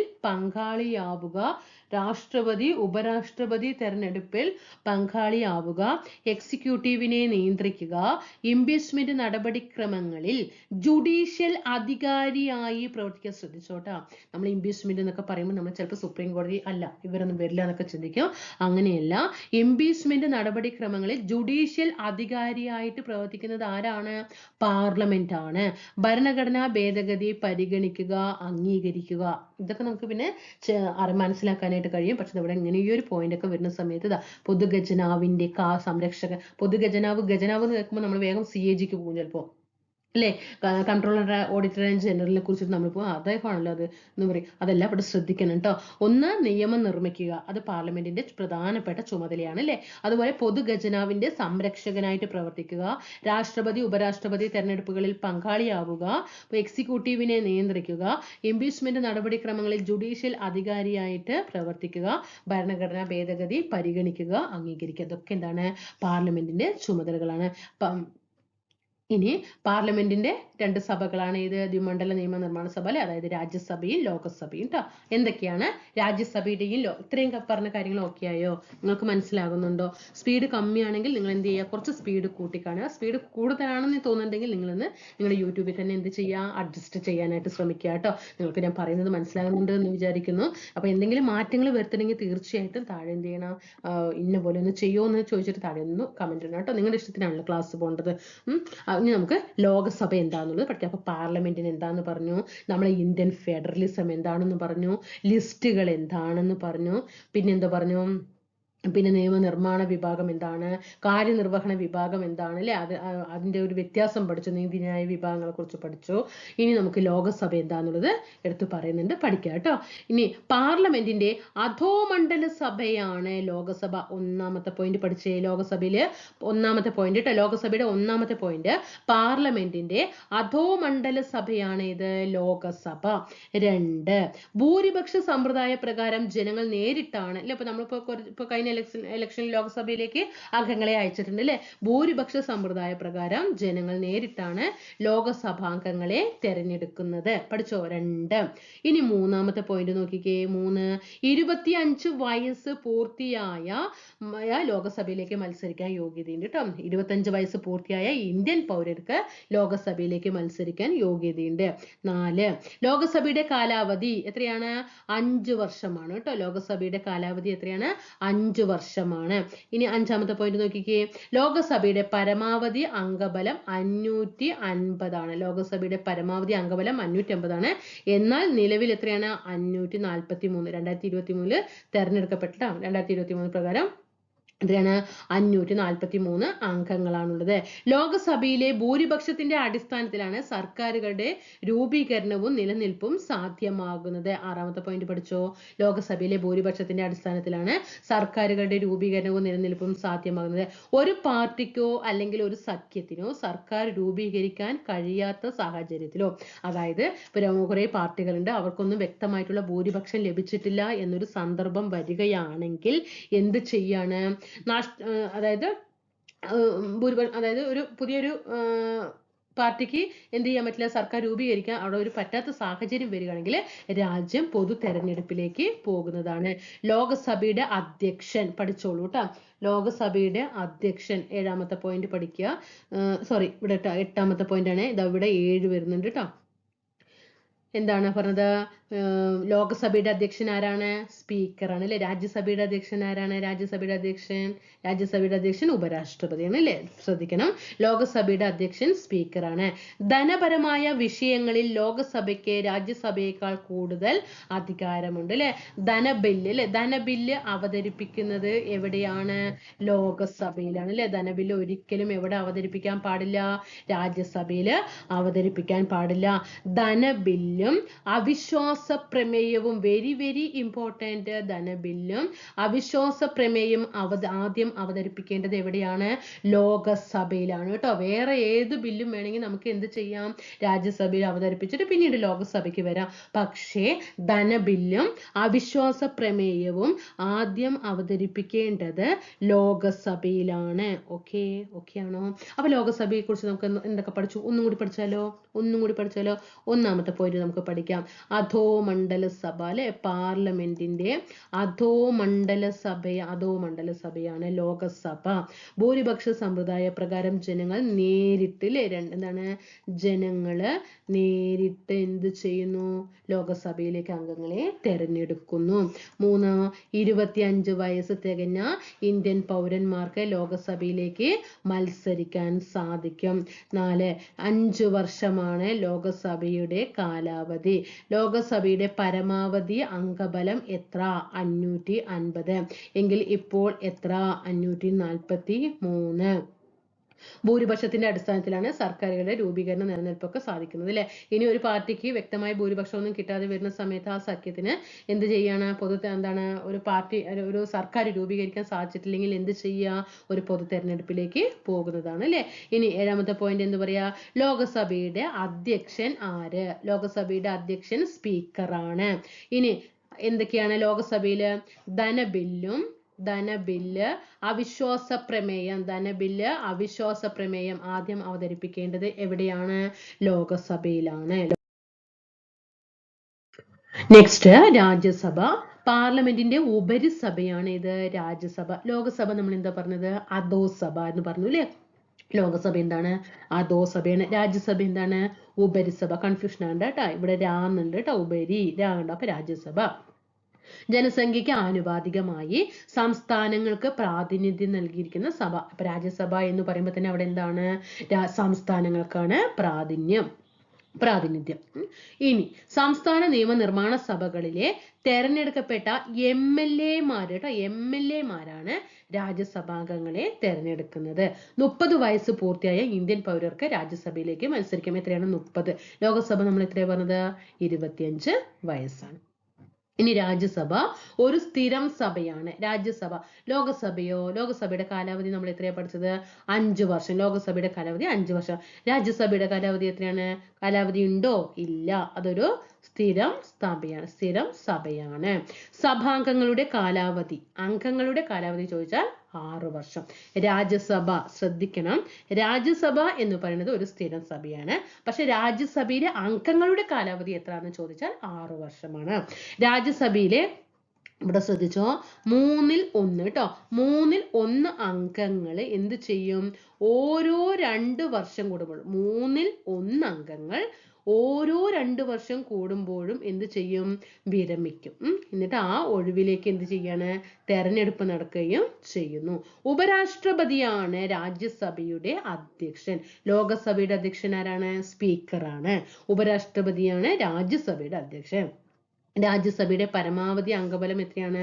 250 ആണ്. എത്രയാണ്? 250. ഇതിൽ 250 പേരാണ് രാജ്യസഭയുടെ അംഗബലം.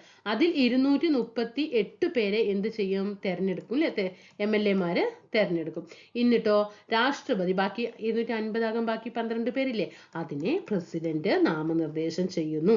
ഉപരാഷ്ട്രപതിയെ നീക്കം ചെയ്യാനുള്ള നടപടിക്രമങ്ങൾ ആരംഭിക്കുന്നത് രാജ്യസഭയിൽ നിന്നാണ് അല്ലെ. ഉപരാഷ്ട്രപതി എന്ന് പറയുമ്പോൾ രാജ്യസഭയുടെ അധ്യക്ഷനാണ് ഉപരാഷ്ട്രപതി. അപ്പൊ ആ ഉപരാഷ്ട്രപതി നീക്കം ചെയ്യണമെങ്കിലുള്ള നടപടിക്രമം ആരംഭിക്കേണ്ടത് എവിടെ നിന്ന് തന്നെയാണ്? രാജ്യസഭയിൽ നിന്ന് തന്നെയാണ്. കൂടാതെ പുതിയ അഖിലേന്ത്യാ സർവീസ് സൃഷ്ടിക്കുന്നതിന് പാർലമെന്റിനെ ചുമതലപ്പെടുത്തുന്നുള്ള അധികാരം വെരി ഇമ്പോർട്ടന്റ്. ശ്രദ്ധിച്ചോട്ടെ, വെരി ഇമ്പോർട്ടന്റ് ആണ്. പുതിയ അഖിലേന്ത്യാ സർവീസ് സൃഷ്ടിക്കുന്നതിന് പാർലമെന്റിനെ ചുമതലപ്പെടുത്താനുള്ള അധികാരം രാജ്യസഭയില് നിക്ഷിപ്തമാണ്. പഠിച്ചോ? രാജ്യസഭ നമ്മൾ എന്താ പറഞ്ഞത്? പാർലമെന്റിന്റെ ഉപരിസഭയാണ് രാജ്യസഭ. പിന്നെ MLA-മാരാണ് രാജ്യസഭയിലേക്ക് അംഗങ്ങളെ തിരഞ്ഞെടുക്കുന്നത്. 30 വയസ്സ് പൂർത്തിയായ ഇന്ത്യൻ പൗരന്മാർക്ക് രാജ്യസഭയിലേക്ക് മത്സരിക്കാൻ യോഗ്യതയുണ്ട്. രാജ്യസഭ ഒരു സ്ഥിരം സഭയാണ്. രാജ്യസഭയിലെ അംഗങ്ങളുടെ കാലാവധി 6 വർഷമാണ്. ഓരോ 2 വർഷം കൂടുമ്പോഴും 1/3 അംഗങ്ങൾ വിരമിക്കുകയും പിന്നെ ആ ഒഴിവിലേക്ക് പുതിയ അംഗങ്ങളെ തെരഞ്ഞെടുപ്പ് നടത്തുകയും ചെയ്യുന്നു. ഉപരാഷ്ട്രപതിയാണ് രാജ്യസഭയുടെ അധ്യക്ഷൻ. രാജ്യസഭയുടെ പരമാവധി അംഗബലം 250 ആണ്. അതിൽ 238 പേരെ തെരഞ്ഞെടുപ്പിലൂടെയും ബാക്കി 12 പേരെ പ്രസിഡന്റ് നാമനിർദ്ദേശം ചെയ്യുകയുമാണ് ചെയ്യുന്നത്. അതുപോലെ ഉപരാഷ്ട്രപതിയെ നീക്കം ചെയ്യുന്നതിനുള്ള നടപടിക്രമങ്ങൾ ആരംഭിക്കുന്നത് എവിടെ നിന്നാണ്? രാജ്യസഭയിൽ നിന്നാണ്. പുതിയ അഖിലേന്ത്യാ സർവീസ് സൃഷ്ടിക്കുന്നതിന് പാർലമെന്റിനെ ചുമതലപ്പെടുത്താനുള്ള അധികാരം രാജ്യസഭയിൽ നിക്ഷിപ്തമാണ്. ഇനി നിയമനിർമ്മാണം ഇന്ത്യയിൽ കേട്ടോ. ഇന്ത്യയിൽ നിയമം നിർമ്മിക്കാനുള്ള അധികാരം പാർലമെന്റിൽ നിക്ഷിപ്തമാണ്. അല്ലെ? നിയമം നിർമ്മിക്കുന്നത് ആരാണ്? പാർലമെന്റ് ആണ്. നിയമനിർമ്മാണ പ്രക്രിയയിൽ ഭരണഘടന അനുശാസിക്കുന്നതും പിന്നീട് രൂപപ്പെട്ടു വന്നതുമായ നിരവധി നടപടിക്രമങ്ങളുണ്ട്. നിയമനിർമ്മാണം കേവലം ഒരു സാങ്കേതിക പ്രക്രിയ മാത്രമല്ല, ഒരു രാഷ്ട്രീയ പ്രക്രിയ കൂടിയാണ്. ശ്രദ്ധിക്കണം കേട്ടോ. നിയമനിർമ്മാണം എന്ന് പറയുന്നത് ഒരു സാങ്കേതിക പ്രക്രിയ മാത്രമല്ല, രാഷ്ട്രീയ പ്രക്രിയ കൂടിയിട്ടാണ്. സമൂഹത്തിന്റെ വിവിധ കോണുകളിൽ നിന്നുള്ള ജനാഭിപ്രായങ്ങളോട് സർക്കാരിന്റെ പ്രതികരണമാണ് ഇത് നിയമങ്ങൾ എന്ന് പറയുന്നത്. സമൂഹത്തിന്റെ വിവിധ കോണുകളിൽ നിന്നുള്ള ജനങ്ങളുടെ അഭിപ്രായങ്ങളോട് സർക്കാരിന്റെ പ്രതികരണമാണ് എന്ത്? നിയമങ്ങൾ. രാഷ്ട്രീയ പാർട്ടികളുടെ തെരഞ്ഞെടുപ്പ് വാഗ്ദാനം പാലിക്കുന്നതിന്റെ ഭാഗമായും പിന്നെ ഭരണപ്രക്രിയ കൂടുതൽ സുഗമമാക്കുന്നതിന് നിയമനിർമ്മാണം നടത്താറുണ്ട്. അതായത് തെരഞ്ഞെടുപ്പ് നടക്കുന്ന സമയത്ത് നമുക്കറിയാം കുറേ വാഗ്ദാനങ്ങൾ കൊണ്ടാണ് ഇവർ വരുന്നത് അല്ലേ? അപ്പൊ അതൊക്കെ നടപ്പിലാക്കണമെങ്കിൽ എന്താണ്? നിയമങ്ങൾ നിർമ്മിച്ചേ തീരും. അപ്പൊ അതിനൊക്കെ വേണ്ടിയിട്ടാണ് എന്ത് ചെയ്യുന്നത്? നിയമനിർമ്മാണം നടത്തുന്നത്. നിയമനിർമ്മാണത്തിന് മന്ത്രിസഭ അംഗീകാരം നൽകിയാൽ ബന്ധപ്പെട്ട മന്ത്രാലയത്തിന്റെ മേൽനോട്ടത്തിലും നിർദ്ദേശങ്ങൾക്കും അനുസൃതമായി ഉദ്യോഗസ്ഥരാണ് നിയമത്തിന്റെ കരട് രൂപമായ ബില്ല് തയ്യാറാക്കുന്നത്. അതായത് ഇന്ത്യൻ പാർലമെന്റ് നിയമങ്ങളൊക്കെ നിർമ്മിച്ച് അത് മന്ത്രിമാരൊക്കെ അംഗീകരിച്ച് എന്നിട്ട് ലാസ്റ്റ് ആണ് എന്താകണം? ആ ഒരു നിയമം എന്താകണം? ഒരു ബില്ലായിട്ട് മാറണം. എങ്കിലേ അവിടെ ആ നിയമമായിട്ട് അത് എന്ത് ചെയ്യുന്നുള്ളൂ? നിലവിൽ വരുന്നുള്ളൂ. ബില്ലുകൾ വിവിധ തരമുണ്ട്. മന്ത്രിമാർ അവതരിപ്പിക്കുന്ന ബില്ല് ഗവൺമെന്റ് ബില്ല് കേട്ടോ. മന്ത്രിമാരാണ് അവതരിപ്പിച്ചതെങ്കിൽ അതിനെ എന്ത് ബില്ല് എന്ന് പറയും? ഗവൺമെന്റ് ബില്ല് എന്ന് പറയും. ഇനി മന്ത്രി അല്ലാത്ത ഒരു പാർലമെന്റ് അംഗമാണ് അവതരിപ്പിക്കുന്ന ബില്ലാണെങ്കിൽ അത് സ്വകാര്യ ബില്ലാണ് കേട്ടോ. ഇനി ഒരു പാർലമെന്റ് അംഗമാണെങ്കിൽ അത് ഏത് ബില്ലാണ്? അതൊരു സ്വകാര്യ ബില്ലാണ്. ഇത് കൂടാതെ പൊതുഖജനാവിലേക്കുള്ള ധനസമാഹരണവും ചെലവഴിക്കലും സംബന്ധിച്ച ബില്ലുകളാണ് ധനബില്ല്. അല്ലെ? ധനപരമായിട്ടുള്ള ബില്ല് പറയുമ്പോൾ ധനബില്ല്. ധനബില്ല് ലോകസഭയിലാണ് ആദ്യം അവതരിപ്പിക്കുന്നത്. മനസ്സിലായോ? നേരത്തെ നമ്മൾ പറഞ്ഞതാണ്. ധനബില്ലുകൾ അല്ലാത്തവയാണ് ധനേതര ബില്ലുകൾ. ഭരണഘടനാ ഭേദഗതി ബില്ലുകളും സാധാരണ ബില്ലുകളുമാണ് ധനേതര ബില്ലുകളായിട്ട് കണക്കാക്കുന്നത്. അപ്പൊ ധനബില്ല് എന്ന് പറയുമ്പോൾ ലോകസഭയിൽ അവതരിപ്പിക്കണം. എന്നാൽ ധനബില്ല് അല്ലാത്ത ബില്ലുകളെ എന്ത് പറയും? ധനേതര ബില്ല് എന്ന് പറയും. ഭരണഘടനാ ഭേദഗതി ബില്ലും സാധാരണ ബില്ലുകളും ഒക്കെ ഏതിൽ വരും? ധനേതര ബില്ലുകളായിട്ട് കണക്കാക്കും കേട്ടോ. ഇനി ഒരു ബില്ല് അല്ലെ, നമ്മുടെ പാർലമെന്റ് നിയമങ്ങളൊക്കെ നിർമ്മിക്കും, തെരഞ്ഞെടുപ്പുകളിലൊക്കെ വാഗ്ദാനമൊക്കെ കൊടുത്ത് കുറേ വാഗ്ദാനങ്ങളൊക്കെ ജനങ്ങൾക്ക് കൊടുക്കുന്നുണ്ടാവും. ആ കൊടുത്തതിനനുസരിച്ചിട്ടാണ് എന്ത് ചെയ്യുന്നത്? പാർലമെന്റ് നിയമങ്ങൾ നിർമ്മിക്കുന്നത് അല്ലെ? ഇപ്പൊ അവിടെ ഇന്നത് വരാം, ഇവിടെ ഇന്നത് ചെയ്യാം, അവിടെ ഇന്നത് വരും, അങ്ങനെ ആ സ്ഥാപനം ഈ സ്ഥാപനം എന്നൊക്കെ പറഞ്ഞു പറയും അല്ലെ? അതിനൊക്കെ എന്ത് ചെയ്യണം? നിയമങ്ങൾ നിർമ്മിക്കണം അല്ലെ? ആ നിയമങ്ങളൊക്കെ നിർമ്മിച്ചിട്ടുണ്ടെങ്കിൽ അതിനൊരു ബില്ലാക്കണം. എന്താണ്? ആ ബില്ല് ആക്കിയിട്ട് എന്ത് ചെയ്യണം? പ്രസിഡന്റ് അത് ഒപ്പുവെച്ച് എന്നാലാണ് ആ ബില്ല് എന്താകുള്ളൂ? ഒരു നിയമമായിട്ട് മാറുകയുള്ളൂ അല്ലെ? അങ്ങനെ ഒരു ബില്ല് നിയമമാകുന്നതിന്റെ വിവിധ ഘട്ടങ്ങളാണ് 1-ാം വായന, 2-ാം വായന, 3-ാം വായന കേട്ടോ. ഒരു പാർലമെന്റ് നിയമമൊക്കെ നിർമ്മിച്ചിട്ടുണ്ടെങ്കിൽ ആ ബില്ല് ഒരു നിയമമാകുന്നതിന് മുമ്പിൽ എത്ര വായന കഴിയണം? 3 വായന കഴിയണം. അതിൽ 1-ാം വായന എന്ന് പറയുന്നത് ധനബില്ല് അല്ലാത്ത ഏതൊരു ബില്ലും ഇരു സഭകളിൽ ഏതെങ്കിലും ഒന്നിൽ മന്ത്രിയോ സ്വകാര്യ അംഗമോ അവതരിപ്പിക്കുന്നു. ധനബില്ല് എന്ന് പറയുമ്പോൾ എവിടെ മാത്രമേ അവതരിപ്പിക്കാൻ പാടുള്ളൂ? ലോകസഭയിൽ മാത്രമേ അവതരിപ്പിക്കാൻ പറ്റുള്ളൂ. ഇനി ധനബില്ല് അല്ലാത്ത ഏതൊരു ബില്ലും എന്ത് ചെയ്യാം? ഒന്നുമില്ലെങ്കിൽ രാജ്യസഭയിലോ അല്ലെങ്കിൽ ലോകസഭയിലോ ഏതെങ്കിലും ഒന്നില് ഒരു ഒരു മന്ത്രിക്കോ അല്ലെങ്കിൽ ഒരു സ്വകാര്യ അംഗം എന്ന് പറയുമ്പോൾ പാർലമെന്റ് അംഗം അല്ലേ, അത് അവതരിപ്പിക്കാം. എന്നിട്ട് രണ്ടാം വായന എങ്ങനെയാണ്? ഈ ഘട്ടത്തിൽ ബില്ല് കമ്മിറ്റിയുടെ പരിഗണനയ്ക്ക് അയക്കുകയോ സഭയിൽ തന്നെ ചർച്ച ചെയ്യുകയോ ചെയ്യുന്നു. കമ്മിറ്റി ഘട്ടം എന്നും ഇതിനറിയപ്പെടുന്നു. അപ്പൊ കമ്മിറ്റി ഘട്ടം എന്നറിയപ്പെടുന്ന വായന ഏതാണ്? രണ്ടാം വായനയാണ് കേട്ടോ. കമ്മിറ്റി ഘട്ടം എന്നറിയപ്പെടുന്നത് ഏതാണ്? രണ്ടാം വായനയാണ്. മാറ്റങ്ങളോ ഭേദഗതികളോ ഒക്കെ എന്താണ് ഈ രണ്ടാം വായനയിൽ സ്വീകരിക്കും കേട്ടോ. അപ്പൊ ആദ്യം അവതരിപ്പിക്കുക, എന്നിട്ട് അവതരിപ്പിച്ചിട്ട് പിന്നെ എന്താണ് അതിനൊക്കെ കാര്യങ്ങളൊക്കെ മനസ്സിലാക്കിയിട്ട് അതിൽ എന്തെങ്കിലും മാറ്റങ്ങളൊക്കെ വരുത്തണമെങ്കിലോ ഭേദഗതികളൊക്കെ വരുത്തണമെങ്കിൽ രണ്ടാം വായനയിൽ ചെയ്യും. ഇനി മൂന്നാം വായന പറയുമ്പോൾ ബില്ല് സഭ അംഗീകരിക്കുക അല്ലെങ്കിൽ നിരസിക്കുക ചെയ്യും അല്ലെ. പാർലമെന്റ് നിയമം നിർമ്മിച്ചു എന്ന് പറഞ്ഞിട്ട് അതൊരിക്കലും നല്ല കാര്യങ്ങൾക്കാണെങ്കിൽ മാത്രമാണ് അവിടെ അംഗീകരിക്കാൻ പറ്റുള്ളൂ അല്ലെ, അല്ലെങ്കിൽ എന്ത് ചെയ്യുക? നിരസിക്കുകയോ ചെയ്യുന്നു. ബില്ല് ആദ്യം അവതരിപ്പിച്ച സഭയില് നടപടിക്രമങ്ങൾ പൂർത്തിയായാൽ ഇതേ പ്രക്രിയ രണ്ടാമത്തെ സഭയിലും ആവർത്തിക്കപ്പെടുന്നു. ഇപ്പൊ ആദ്യം രാജ്യസഭയിലാണ് അവതരിപ്പിച്ചു എന്ന് വെക്കുക, അവിടെ എന്തൊക്കെ നടപടിക്രമങ്ങൾ പൂർത്തിയായിട്ടാണ് ലോകസഭയിലേക്ക് വന്നത് എങ്കിൽ അതേ നടപടിക്രമങ്ങൾ തന്നെ എവിടെയും ഉണ്ടാവണം? ലോകസഭയിലും ഉണ്ടാവണം. ഇരു സഭകളും അംഗീകരിക്കുന്ന പക്ഷം രാജ്യസഭയും ലോകസഭയും അംഗീകരിച്ച ശേഷം ബില്ല് രാഷ്ട്രപതിയുടെ അംഗീകാരത്തിനായിട്ട് സമർപ്പിക്കപ്പെടുന്നു. രാഷ്ട്രപതിയുടെ അംഗീകാരം ലഭിക്കുന്നതോടുകൂടിയിട്ട് എന്ത് ചെയ്യും? ബില്ല് നിയമമായിട്ട് മാറുന്നു. ഓക്കെ, അങ്ങനെ ഭേദഗതി ചെയ്തിട്ട് ബില്ലൊക്കെ ആയി വന്ന് നോക്കിക്കേ. 61ാം ഭരണഘടനാ ഭേദഗതിക്ക് അംഗീകാരം എന്താണ്? 18 വയസ്സ് പൂർത്തിയായാൽ ഇനി തെരഞ്ഞെടുപ്പിൽ വോട്ട് ചെയ്യാം. ആദ്യം എത്രയായിരുന്നു? 21 വയസ്സായിരുന്നു അല്ലെ. 21 വയസ്സായിരുന്നു. എത്ര വരെ? 1989 വരെ 21 വയസ്സായിരുന്നു വോട്ട് ചെയ്യാനുള്ള പ്രായം. പക്ഷേ 61ാം ഭേദഗതിയോടുകൂടി എന്ത് ചെയ്തു? അത് 18 വയസ്സാക്കിയിട്ട് മാറ്റി. ഇനി 86ാം ഭരണഘടനാ ഭേദഗതിക്ക് രാഷ്ട്രപതിയുടെ അംഗീകാരം അല്ലെ. 2002 അല്ലെ വിദ്യാഭ്യാസം മൗലിക അവകാശമായി മാറി അല്ലെ. 21A ഉൾപ്പെടുത്തി. ഇനി 101ാം ഭേദഗതി പ്രകാരം ചരക്ക് സേവന നികുതി അല്ലെ GST നിലവിൽ വന്നത് ഏതാണ്? 101ാം ഭേദഗതിയാണ്. അപ്പൊ ഇതൊക്കെ എന്താണ്? പാർലമെന്റ് നിയമിച്ച നിയമങ്ങളാണ്. ഭരണഘടനയിൽ തിരുത്തലുകളോ ഒഴിവാക്കലുകളോ കൂട്ടിച്ചേർക്കലുകളോ വരുത്തുന്നതിനെയാണ് ഭരണഘടനാ ഭേദഗതി എന്ന് പറയുന്നത്. സാമൂഹിക രാഷ്ട്രീയ ആവശ്യങ്ങളെ പരിഗണിച്ച് കാലാനുസൃതമായി ഭരണഘടനയിൽ മാറ്റം വരുത്താൻ ഭേദഗതി പ്രക്രിയ സഹായകമാകുന്നു. ഇന്ത്യയിൽ ഭരണഘടന ഭേദഗതി ചെയ്യാനുള്ള അധികാരം പാർലമെന്റിൽ മാത്രമാണ് അല്ലെ. ഭരണഘടന ഭേദഗതി ചെയ്യാനുള്ള അധികാരം ആർക്കാണ്? പാർലമെന്റിനാണ്. എന്തിനാണ് ഈ ഭേദഗതി ചെയ്യുന്നത്? ഒന്നുമില്ലെങ്കിൽ തിരുത്തലുകളോ അല്ലെങ്കിൽ ഒഴിവാക്കലോ കൂട്ടിച്ചേർക്കലോ ഒക്കെ വരുത്തുന്നതിന് വേണ്ടിയിട്ടാണ് എന്ത് ചെയ്യുന്നത്? ഭരണഘടനയിൽ ഭേദഗതി വരുത്തുന്നത്. ഭരണഘടനയുടെ അനുച്ഛേദം എത്രാമത്തെ അനുച്ഛേദ പ്രകാരമാണ് ഭരണഘടന ഭേദഗതി വരുത്തുന്നത്? ഭരണഘടനയിൽ ഭേദഗതി വരുത്തുന്നത് പാർലമെന്റ് 368 പ്രകാരമാണ്. പാർലമെന്റിന് ഭേദഗതിക്കുള്ള അധികാരം ലഭിക്കുന്നത് 368 പ്രകാരമാണ്. ഭേദഗതി ബില്ലിന് രാഷ്ട്രപതിയുടെ മുൻകൂർ അനുമതി ആവശ്യമില്ല. അതായത് ഇപ്പൊ പാർലമെന്റ് തീരുമാനിക്കുകയാണ് നമുക്ക് ഈ നിയമങ്ങളിൽ കുറച്ച് ഭേദഗതി വരുത്തണം, അപ്പോൾ അങ്ങനെ വരുത്തണം എന്ന് പറഞ്ഞിട്ട് പാർലമെന്റ് തീരുമാനിക്കുന്ന സമയത്ത് ഒരിക്കലും പാർലമെന്റിന് എന്ത് ആവശ്യമില്ല? രാഷ്ട്രപതിയുടെ മുൻകൂർ അനുമതിയൊന്നും ആവശ്യമില്ല. ഭരണഘടനാ ഭേദഗതി ബില്ല് നിയമമാകണമെങ്കിൽ ഇരു സഭകളുടെയും അംഗീകാരം അനിവാര്യമാണ് അല്ലെ. രാജ്യസഭയും അംഗീകരിക്കണം, ലോകസഭ അംഗീകരിക്കണം, എന്നിട്ട് പ്രസിഡന്റിന് നാമം കൊടുക്കും, പ്രസിഡന്റ് ഒപ്പുവെക്കണം, എന്നിട്ടാണ് ഇതെന്താകുന്നത്? ബില്ലായിട്ട് മാറുന്നത്. ഇരു സഭകൾക്കും ഇടയിൽ ഭരണഘടനാ ഭേദഗതി ബില്ലിന്മേലുള്ള തർക്കങ്ങൾ പരിഹരിക്കാനായിട്ട് സംയുക്ത സമ്മേളനം പോലുള്ള നടപടിക്രമം ഇല്ല. വെരി ഇമ്പോർട്ടന്റ്, പഠിച്ചോളൂ കേട്ടോ.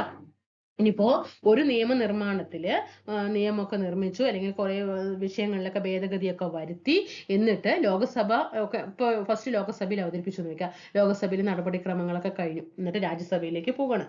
രാജ്യസഭ അവിടെ എന്ത് ചെയ്യണം? നിഷേധിക്കുകയാണ്. പറ്റില്ല എന്ന് പറഞ്ഞ് നിഷേധിച്ചാൽ ഇനി എന്താണ്? അവിടെ ഒരു തീരുമാനമെടുക്കണം. ശരി, നമുക്കെന്നാൽ രണ്ട് സഭകളും കൂടിയിട്ട് ഒപ്പം വിളിച്ചു ചേർത്തിട്ട് എന്താണ് പറഞ്ഞിട്ട് ചർച്ചയിലൂടെയൊക്കെ തീരുമാനിച്ചതാക്കാൻ പറഞ്ഞാൽ അവിടെ നടക്കില്ല കേട്ടോ. സംയുക്ത സമ്മേളനം ഒരിക്കൽ സംയുക്ത സമ്മേളനം വിളിച്ച് ഇതാക്കിയിട്ടുണ്ട് അല്ലേ. അതേതാണ് നിങ്ങൾക്ക് പഠിച്ചത് ഓർമ്മയില്ല? ഒന്ന് താഴെ ഒന്ന് കമന്റ് ചെയ്യണം കേട്ടോ. സംയുക്ത സമ്മേളനം ഇതേപോലെ ഒരു സന്ദർഭത്തിൽ നിയമമാക്കുന്ന സമയത്ത് സംയുക്ത സമ്മേളനം വിളിച്ചു ചേർത്തിട്ടുണ്ട്. ആദ്യമായിട്ട് സംയുക്ത സമ്മേളനം വിളിച്ചു ചേർത്തത് ഏതിനാന്നുള്ളത് താഴെ ഒന്ന് കമന്റ് ചെയ്യണം കേട്ടോ. ഏതെങ്കിലും ഒരു ഭരണഘടനാ ഭേദഗതി നിയമം ഭരണഘടനയുടെ വാക്കുകൾക്കോ അർത്ഥത്തിനോ വിരുദ്ധമാണെന്ന് കണ്ടാൽ ആ നിയമത്തെ അസാധുവാക്കാൻ ജുഡീഷ്യറിക്ക് അധികാരമുണ്ട് കേട്ടോ. ഇനിയിപ്പോ ഏതെങ്കിലും നിയമം വാക്കിലോ അർത്ഥത്തിലോ ഒക്കെ അതിൽ പ്രശ്നങ്ങളാണെങ്കിൽ അവിടെ എന്ത് ചെയ്യും? കോടതി അതിനെ എന്ത് ചെയ്യും? അസാധുവാക്കും. ഇനി എങ്ങനെയൊക്കെയാണ് ഭേദഗതി രീതികൾ? ഏത് രീതിയിലൊക്കെയാണ് ഭേദഗതി രീതികൾ നോക്കുക?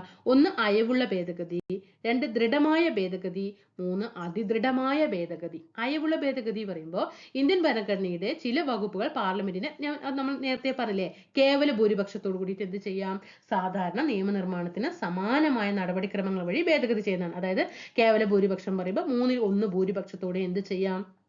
ഭേദഗതി ചെയ്യാം. ഉദാഹരണം സംസ്ഥാനങ്ങളുടെ പേര്, അതിരുകള്, പൗരത്വം, ഇതൊക്കെ എന്താണ് കേവല ഭൂരിപക്ഷം മതി കേട്ടോ. അതൊക്കെ എന്താണ് ഒരു അയവുള്ള ഭേദഗതിയാണ് കേട്ടോ. ഏതൊക്കെയാണ്? സംസ്ഥാനങ്ങളുടെ പേര്, അതായത് ഇപ്പോൾ നമുക്ക് ഒരു സംസ്ഥാനത്തിന്റെ പേര് മാറ്റണം, ഓക്കെ. അതുപോലെ അതിരുകള്, പൗരത്വം, ഇതൊക്കെ എന്താണ് അയവുള്ള ഭേദഗതിയാണ്. ഇനി ദൃഢമായ ഭേദഗതി എന്ന് പറയുമ്പോൾ ചില പ്രധാനപ്പെട്ട വകുപ്പുകളിൽ ഭേദഗതി വരുത്തുവാൻ പാർലമെന്റിന്റെ ഇരു സഭകളുടെയും പ്രത്യേക ഭൂരിപക്ഷം ആവശ്യമാണ്. ഇവിടെ നമ്മൾ എന്താ പറയുന്നത്? കേവല ഭൂരിപക്ഷം. കേവലം പറയുമ്പോൾ 1/3. പ്രത്യേക ഭൂരിപക്ഷം എന്ന് പറയുമ്പോഴോ 3/2 കേട്ടോ. 3/2 ഉദാഹരണം മൗലികാവകാശ മാർഗനിർദ്ദേശക തത്വങ്ങൾ, ഇതൊക്കെ എന്താണ് ദൃഢമായ ഭേദഗതിയാണ്. ഇനി അതിദൃഢമായ ഭേദഗതി എന്താണ്? ചില അതിപ്രധാനമായ വകുപ്പുകൾ പാർലമെന്റിന്റെ ഇരു സഭകളുടെയും പ്രത്യേക ഭൂരിപക്ഷത്തോടൊപ്പം, അതായത് ലോകസഭയും രാജ്യസഭയും എന്ത് ചെയ്യണം? 2/3 ഭൂരിപക്ഷത്തോടെ പാസ്സാക്കുകയും വേണം. അതുപോലെ തന്നെ പകുതിയിൽ കുറയാത്ത സംസ്ഥാനങ്ങളുടെ അംഗീകാരത്തോടും കൂടി, അതായത് 28 സംസ്ഥാനങ്ങളില് ഇപ്പൊ ഇതിന്റെ പകുതി എന്ന് പറയുമ്പോൾ എത്രയാണ്? 14 അല്ലെ? ഈ 14 സംസ്ഥാനങ്ങളിൽ കുറയാൻ പാടില്ല. 14 സംസ്ഥാനങ്ങളിൽ കുറയാത്ത സംസ്ഥാനങ്ങളുടെ അംഗീകാരത്തോടും കൂടി മാത്രമേ ഭേദഗതി ചെയ്യാൻ കഴിയുള്ളൂ. അത് ഏത് ഭേദഗതിയാണ്? അതിദൃഢമായ ഭേദഗതിയാണ്. ഉദാഹരണം കേന്ദ്ര സംസ്ഥാന അധികാര വിഭജനം. കേന്ദ്രങ്ങളിലെയും സംസ്ഥാനങ്ങളുടെയും, ഇപ്പൊ കേന്ദ്രത്തിന് കുറെ അധികാരങ്ങളുണ്ട്, സംസ്ഥാനങ്ങൾക്ക് കുറെ അധികാരങ്ങളുണ്ട്. അതുമായി ബന്ധപ്പെട്ടതൊക്കെ എന്താണ്? അതിദൃഢമായ ഭേദഗതിയാണ്. ജനപ്രാതിനിധ്യ നിയമം, ഇതൊക്കെ എന്താണ്? അതിദൃഢമാണ്. ഇനി ഇവിടെ നോക്കൂ, സംസ്ഥാനങ്ങളുടെ പേരുമാറ്റം, അതിന് ഏത് ഭൂരിപക്ഷമാണ് വേണ്ടത്? ഏത് ഭേദഗതിയാണ്? സംസ്ഥാനങ്ങളുടെ ഭൂരിപക്ഷം. 86ാം ഭരണഘടനാ ഭേദഗതി, അതൊരു മൗലിക അവകാശമാണ് അല്ലെ? അതെന്താണ്? ഒരു ദൃഢമായ ഭേദഗതിയാണ് അല്ലെ? കൺകറന്റ് ലിസ്റ്റില് ഭേദഗതി വരുത്തല്, കൺകറന്റ് ലിസ്റ്റിലെ ഭേദഗതി വരുത്തൽ, ഇതൊക്കെ ഒന്ന് നിങ്ങൾ ഫില്ല് ചെയ്തിട്ട് ഒന്ന് താഴെ ഒന്ന് കമന്റ് ചെയ്യണം കേട്ടോ. കാലാനുസൃതമായ മാറ്റങ്ങൾ ഭേദഗതി വഴി ഉൾച്ചേർക്കുന്നതിലൂടെ നമ്മുടെ ഭരണഘടന ഒരു സജീവ ഭരണഘടനയായിട്ട് പരിണമിക്കുന്നു. ഇനി പാർലമെന്റ് പാസാക്കുന്ന നിയമങ്ങൾ നടപ്പിൽ വരുത്തുക എന്ന കർത്തവ്യം നിർവഹിക്കുന്നത് കാര്യനിർവഹണ വിഭാഗമാണ്. അപ്പൊ നമ്മൾ ഇത്ര നേരം ഏതിനെ കുറിച്ചിട്ടാണ് പറഞ്ഞത്? നിയമ നിർമ്മാണ സഭ അല്ലെ? നിയമ നിർമ്മാണ സഭകളെ കുറിച്ചിട്ട് നമ്മൾ എല്ലാ പോയിന്റും എന്ത് ചെയ്തു? ചർച്ച ചെയ്തു അല്ലെ? നിയമനിർമ്മാണ സഭ എന്ന് പറയുന്നത് പാർലമെന്റ് ആണ്. ആ പാർലമെന്റ് എന്ന് പറയുന്നത് ലോകസഭയും രാജ്യസഭയും ഒക്കെ ചേർന്നതാണ്. അപ്പൊ എങ്ങനെയാണ് ഭൂരിപക്ഷം, എങ്ങനെയാണ് ഭേദഗതി, എങ്ങനെയാണ് ഒരു നിയമം ബില്ലാകുന്നത്, ഇതൊക്കെ നമ്മൾ എന്ത് പറഞ്ഞു? നിയമനിർമ്മാണ സഭയായിട്ട് ബന്ധപ്പെട്ട് പഠിച്ചു. ഇനി നമ്മൾ അടുത്ത് പഠിക്കാനുള്ളത് കാര്യനിർവഹണ വിഭാഗം അല്ലെ? കാര്യനിർവഹണ വിഭാഗം കഴിഞ്ഞാൽ നമ്മൾ ഏത് പഠിക്കണം? നീതിന്യായ വിഭാഗത്തെ കുറിച്ച് പഠിക്കണം അല്ലെ? ഇനി കാര്യനിർവഹണ വിഭാഗം എക്സിക്യൂട്ടീവ് നോക്കാം. നിയമങ്ങളുടെയും നയങ്ങളുടെയും നടപ്പിലാക്കൽ, ഭരണനിർവഹണം എന്നീ ചുമതലകൾ നിർവഹിക്കുന്ന ഗവൺമെന്റിന്റെ വിഭാഗമാണ് കാര്യനിർവഹണ വിഭാഗം. കാര്യനിർവഹണ വിഭാഗം എന്ന് പറയുന്നത് ആരൊക്കെയാണ്? രാഷ്ട്രപതി, ഉപരാഷ്ട്രപതി, പ്രധാനമന്ത്രി, തലവനായ മന്ത്രിസഭ എന്നിവ ഉൾപ്പെടുന്നതാണ് കാര്യനിർവഹണ വിഭാഗം. അപ്പൊ കാര്യനിർവഹണ വിഭാഗത്തിൽ ആരൊക്കെ വരും? രാഷ്ട്രപതി വരും, ഉപരാഷ്ട്രപതി വരും, പ്രധാനമന്ത്രി, തലവനായിട്ടുള്ള മന്ത്രിസഭകളിലെ ക്യാബിനറ്റ് മുഴുവൻ എന്ത് ചെയ്യും? കാര്യനിർവഹണ വിഭാഗങ്ങളാണ്. ഇന്ത്യൻ ഭരണഘടന പ്രകാരം കാര്യനിർവഹണ വിഭാഗത്തിന്റെ അധികാരങ്ങൾ രാഷ്ട്രപതിയിലാണ് നിക്ഷിപ്തമായിരിക്കുന്നതെങ്കിലും കാര്യനിർവഹണ വിഭാഗത്തിന്റെ അധികാരങ്ങൾ, ശ്രദ്ധിച്ചോ, രാഷ്ട്രപതിയിലാണ് നിക്ഷിപ്തമായിരിക്കുന്നതെങ്കിലും അത് നിർവഹിക്കപ്പെടുന്നത്, അധികാരങ്ങൾ നിക്ഷിപ്തമായിരിക്കുന്നത് പ്രസിഡന്റില്, പക്ഷെ അത് നിർവഹണ അധികാരം ആർക്ക് തന്നെയാണ്? പ്രധാനമന്ത്രിയുടെ നേതൃത്വത്തിലുള്ള മന്ത്രിസഭയിലൂടെയാണ്. ഇനി കാര്യനിർവഹണ വിഭാഗം നോക്കൂ. രാഷ്ട്രീയ എക്സിക്യൂട്ടീവിൽ വരുന്നതാണ് രാഷ്ട്രപതി, പ്രധാനമന്ത്രി, മന്ത്രിമാര്. രാഷ്ട്രീയ എക്സിക്യൂട്ടീവ് പറഞ്ഞാലേ പൊളിറ്റിക്കൽ ആയിട്ടാണല്ലോ ഇവരെല്ലാം വരുന്നത്, പ്രധാനമന്ത്രി, മന്ത്രിമാരൊക്കെ വരുന്നത്. ഓക്കെ. ഇനി സ്ഥിരം എക്സിക്യൂട്ടീവ് അല്ലെ? സ്ഥിരം എക്സിക്യൂട്ടീവ് പറഞ്ഞാൽ എന്താണ്? ഉദ്യോഗസ്ഥ വൃന്ദങ്ങൾ അല്ലെ? അഖിലേന്ത്യാ സർവീസ്, കേന്ദ്ര സർവീസ്, സംസ്ഥാന സർവീസ്. രാഷ്ട്രീയം പറയുമ്പോൾ എന്താണ്? രാഷ്ട്രീയ പാർട്ടികൾ വോട്ട് ചെയ്യുന്നതിലൂടെയും അവരെയൊക്കെ ജനങ്ങൾ തെരഞ്ഞെടുക്കപ്പെട്ടിട്ടാണ് ഇവരൊക്കെ വരുന്നത് അല്ലെ? ഇനി ഇവർ സ്ഥിരം എക്സിക്യൂട്ടീവ് പറഞ്ഞാൽ എന്താണ്? അവർ ഉദ്യോഗസ്ഥന്മാരാണ് അല്ലെ? സ്ഥിരമായിട്ടുള്ള ആൾക്കാരാണ്. അഖിലേന്ത്യാ സർവീസും കേന്ദ്ര സർവീസും സംസ്ഥാന സർവീസും ഒക്കെ എന്താണ്? സ്ഥിരം എക്സിക്യൂട്ടീവ് ആണ്. ഇനി നാമമാത്ര എക്സിക്യൂട്ടീവ് രാഷ്ട്രപതിയാണ് അല്ലെ? നാമമാത്ര അധികാര തലവൻ അല്ലെ? ആരാണ്? രാഷ്ട്രപതിയാണ്. ഇനി യഥാർത്ഥ എക്സിക്യൂട്ടീവ് ആരാണ്? പ്രധാനമന്ത്രിയും മന്ത്രിസഭയും ട്ടോ. നാമമാത്രമായ അധികാരമുള്ള ഇന്ത്യൻ രാഷ്ട്രപതി എന്നാണ് നമ്മൾ പറയാറ് അല്ലെ? അപ്പൊ നാമമാത്ര എക്സിക്യൂട്ടീവ് ആരാണ്? രാഷ്ട്രപതിയാണ്. യഥാർത്ഥ എക്സിക്യൂട്ടീവ് ആരാണ്? പ്രധാനമന്ത്രിയും മന്ത്രിസഭയും. ഇനി അതിൽ നമ്മൾ പറഞ്ഞു എന്താണ് രാഷ്ട്രീയ കാര്യനിർവഹണ വിഭാഗം. നേരത്തെ സ്ലൈഡിൽ പറഞ്ഞില്ലേ രാഷ്ട്രീയ കാര്യനിർവഹണ വിഭാഗം. രാഷ്ട്രീയത്തിലൂടെ വരുന്നത് ആരൊക്കെയാണ്? പ്രസിഡന്റ് പറഞ്ഞു, പിന്നെ ഉപരാഷ്ട്രപതി പറഞ്ഞു, പിന്നെ പ്രധാനമന്ത്രി തലവനായിട്ടുള്ള മന്ത്രിസഭ അല്ലെ. രാഷ്ട്രപതി, ഉപരാഷ്ട്രപതി, സർക്കാർ നേതൃത്വം നൽകുന്ന പ്രധാനമന്ത്രി, മന്ത്രിമാര് എന്നിവരടങ്ങുന്നതാണ് രാഷ്ട്രീയ കാര്യനിർവഹണ വിഭാഗം. ഓക്കെ ആയോ? ഓക്കെ ആണോ? രാഷ്ട്രപതി, ഉപരാഷ്ട്രപതി, സർക്കാരിന് നേതൃത്വം നൽകുന്ന പ്രധാനമന്ത്രി, മന്ത്രിമാര് എന്നിവരടങ്ങുന്നതാണ് രാഷ്ട്രീയ കാര്യനിർവഹണ വിഭാഗം. ഭരണഘടനാപരമായി രാഷ്ട്രപതിയാണ് കാര്യനിർവഹണ വിഭാഗത്തിന്റെ തലവൻ. ഭരണഘടനാപരമായിട്ട് രാഷ്ട്രപതിയാണ് കാര്യനിർവഹണ വിഭാഗത്തിന്റെ തലവൻ. എന്നാൽ പ്രധാനമന്ത്രിയും അദ്ദേഹത്തിന്റെ നേതൃത്വത്തിലുള്ള മന്ത്രിസഭയും നൽകുന്ന ഉപദേശങ്ങൾ അനുസരിച്ച് വേണം രാഷ്ട്രപതി പ്രവർത്തിക്കേണ്ടത്. ഓക്കെ, ഭരണഘടനാപരമായിട്ട് ആരാണ് തലവൻ? നമ്മുടെ രാഷ്ട്രപതിയാണ്. പക്ഷേ പ്രധാനമന്ത്രിയും മന്ത്രിമാരും ഒക്കെ നൽകുന്ന നിർദ്ദേശങ്ങൾക്കനുസരിച്ച് മാത്രമേ രാഷ്ട്രപതിക്ക് പ്രവർത്തിക്കേണ്ടത് കേട്ടോ. അതേസമയം രാഷ്ട്രപതിക്ക് സ്വന്തം വിവേചനാധികാരം ഉപയോഗിച്ച് പ്രവർത്തിക്കാവുന്ന സാഹചര്യങ്ങളുമുണ്ട്. എല്ലാ സന്ദർഭങ്ങളിലും ഒരിക്കലും പ്രധാനമന്ത്രിയുടെയും മന്ത്രിയുടെയും നിർദ്ദേശങ്ങൾക്കനുസരിച്ചിട്ട് പ്രവർത്തിക്കേണ്ട സാഹചര്യം ആർക്കില്ല? രാഷ്ട്രപതിക്കില്ല. ചില സമയങ്ങളിലൊക്കെ രാഷ്ട്രപതിക്ക് എന്തുണ്ട്? വിവേചനാധികാരം ഉണ്ട്. ഇനി നമുക്ക് രാഷ്ട്രപതിയെ കുറിച്ച് നോക്കാം. ഇപ്പൊ രാഷ്ട്രപതി, ഉപരാഷ്ട്രപതി, പ്രധാനമന്ത്രി അല്ലെ, അങ്ങനെ മന്ത്രിമാര്. ഇനി എന്താണ് രാഷ്ട്രപതി? ഇന്ത്യയിലെ കാര്യനിർവഹണ വിഭാഗത്തിന്റെ തലവൻ. പഠിച്ചോട്ടാ, ഒന്നാമത്തെ പോയിന്റ്. ഇന്ത്യയിലെ കാര്യനിർവഹണ വിഭാഗത്തിന്റെ തലവനാണ് രാഷ്ട്രപതി. 35 വയസ്സ് പൂർത്തിയായ ഇന്ത്യൻ പൗരർക്ക് രാഷ്ട്രപതി സ്ഥാനത്തേക്ക് മത്സരിക്കാൻ യോഗ്യതയുണ്ട്. പാർലമെന്റിന്റെ ഇരുസഭകളിലെയും സംസ്ഥാന നിയമനിർമ്മാണ സഭകളിലെയും, അതായത് ലോകസഭ,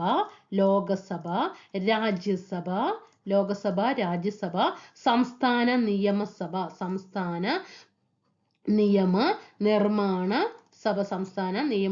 സഭ, ഈ 3 പേരും ട്ടോ, ഈ 3 പേരും കൂടിയിട്ട് എന്ത് ചെയ്യാണ്?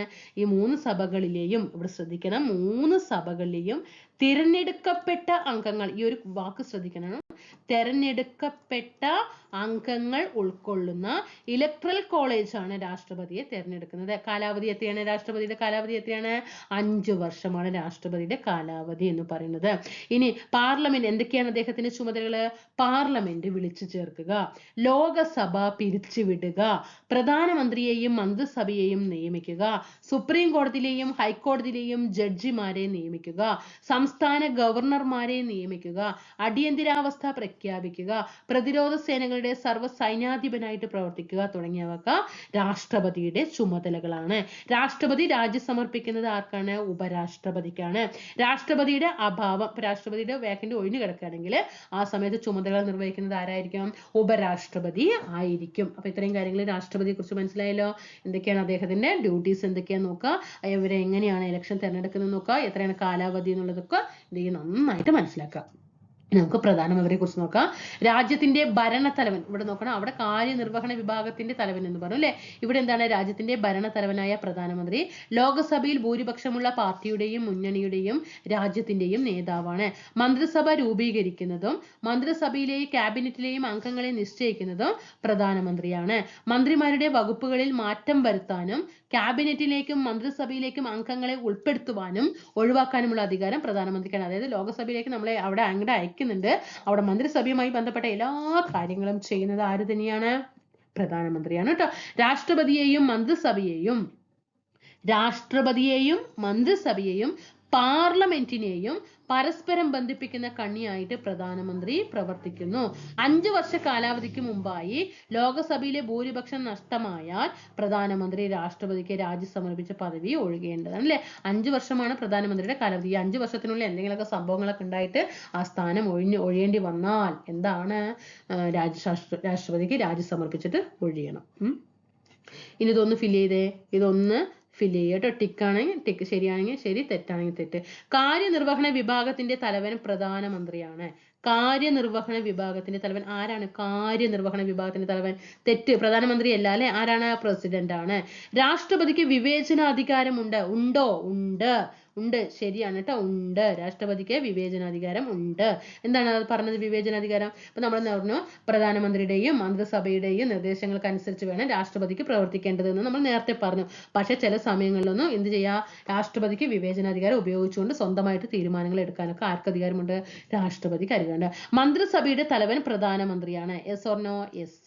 പ്രതിരോധ സേനകളുടെ സർവ്വ സൈനാധിപൻ, പ്രതിരോധ സേനകളുടെ സർവ്വ സൈനാധിപൻ പ്രധാനമന്ത്രിയല്ല, പ്രസിഡന്റ് ആണ്. ആരാണ്? പ്രസിഡന്റ് ആണ്. ഗവർണർമാരെ നിയമിക്കുന്നത് രാഷ്ട്രപതിയാണ്. ഗവർണർമാരെ നിയമിക്കുന്നത് രാഷ്ട്രപതിയാണോ? ആണ്, ശരിയാണ്. രാഷ്ട്രപതി രാജി സമർപ്പിക്കുന്നത് പ്രധാനമന്ത്രിക്കാണ്. ആണോ? അല്ല, ഉപരാഷ്ട്രപതിക്കാണ്. ഉപരാഷ്ട്രപതിക്കാണ്. ഗവർണറാണ് പ്രധാനമന്ത്രിയെ നിയമിക്കുന്നത്. തെറ്റ് അല്ലേ? ആരാണ്? പ്രസിഡന്റ് ആണ് അല്ലെ? പ്രസിഡന്റ് ആണ്. ഗവർണർ ആരെ നിയമിക്കുക? CM-നെ അല്ലെ? മുഖ്യമന്ത്രിയെ നിയമിക്കുന്നു. രാഷ്ട്രപതിയെ ഭരണനിർവഹണത്തിൽ സഹായിക്കുന്ന സമിതിയാണ് മന്ത്രിസഭ. ഇതിന്റെ തലവൻ പ്രധാനമന്ത്രിയാണ്. ഇനി മന്ത്രിസഭയുടെ പ്രധാനപ്പെട്ട ചുമതലകൾ എന്തൊക്കെയാണ്? മന്ത്രിസഭാ ചുമതലകൾ നോക്കാം. രാജ്യഭരണം നിർവചിക്കുക, പിന്നെ നിർവഹിക്കുക, ദേശീയ നയവും വിദേശ നയവും രൂപീകരിക്കുക, വിവിധ ഡിപ്പാർട്ട്മെന്റുകളുടെ പ്രവർത്തനത്തെ ഏകോപിപ്പിക്കുക, ബില്ലുകളും ഓർഡിനൻസുകളും ഡ്രാഫ്റ്റ് ചെയ്യുക, നിയമനിർമ്മാണത്തിന് ചുക്കാൻ പിടിക്കുക, ഭരണപരവും ക്ഷേമപരവുമായ മറ്റു നടപടികളും വിദേശ ബന്ധങ്ങളും നിർവഹിക്കുക. ഇതൊക്കെ എന്താണ്?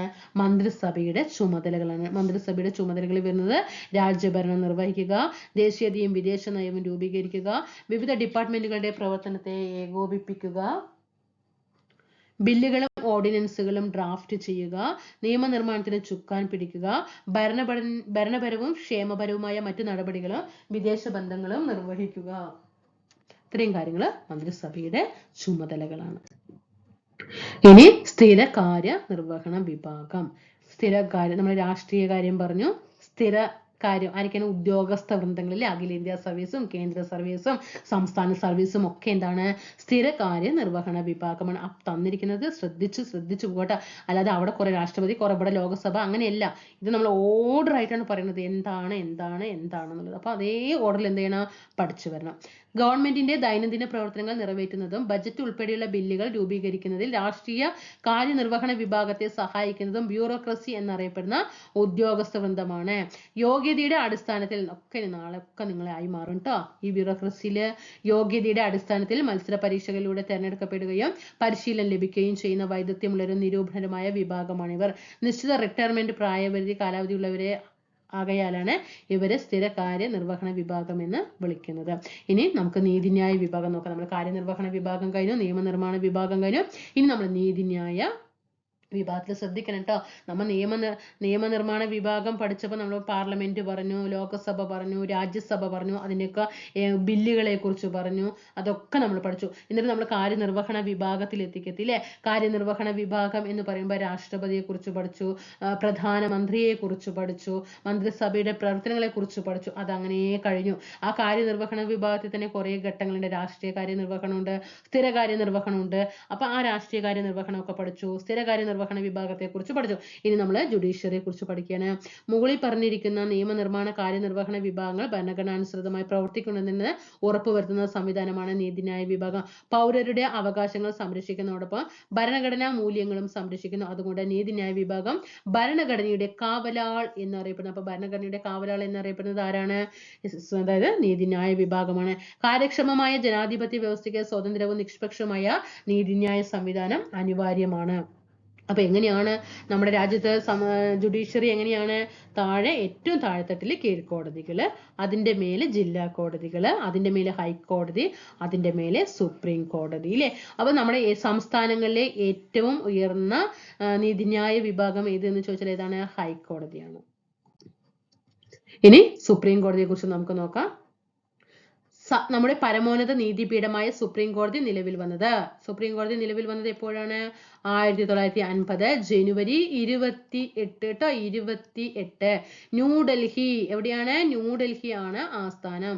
സുപ്രീം കോടതി ജഡ്ജിമാരുടെ ഔദ്യോഗിക കാലാവധി 65 വയസ്സാണ്. സുപ്രീം കോടതി ജഡ്ജിമാരുടെ ഔദ്യോഗിക കാലാവധി എത്രയാണ്? 65 വയസ്സാണ്.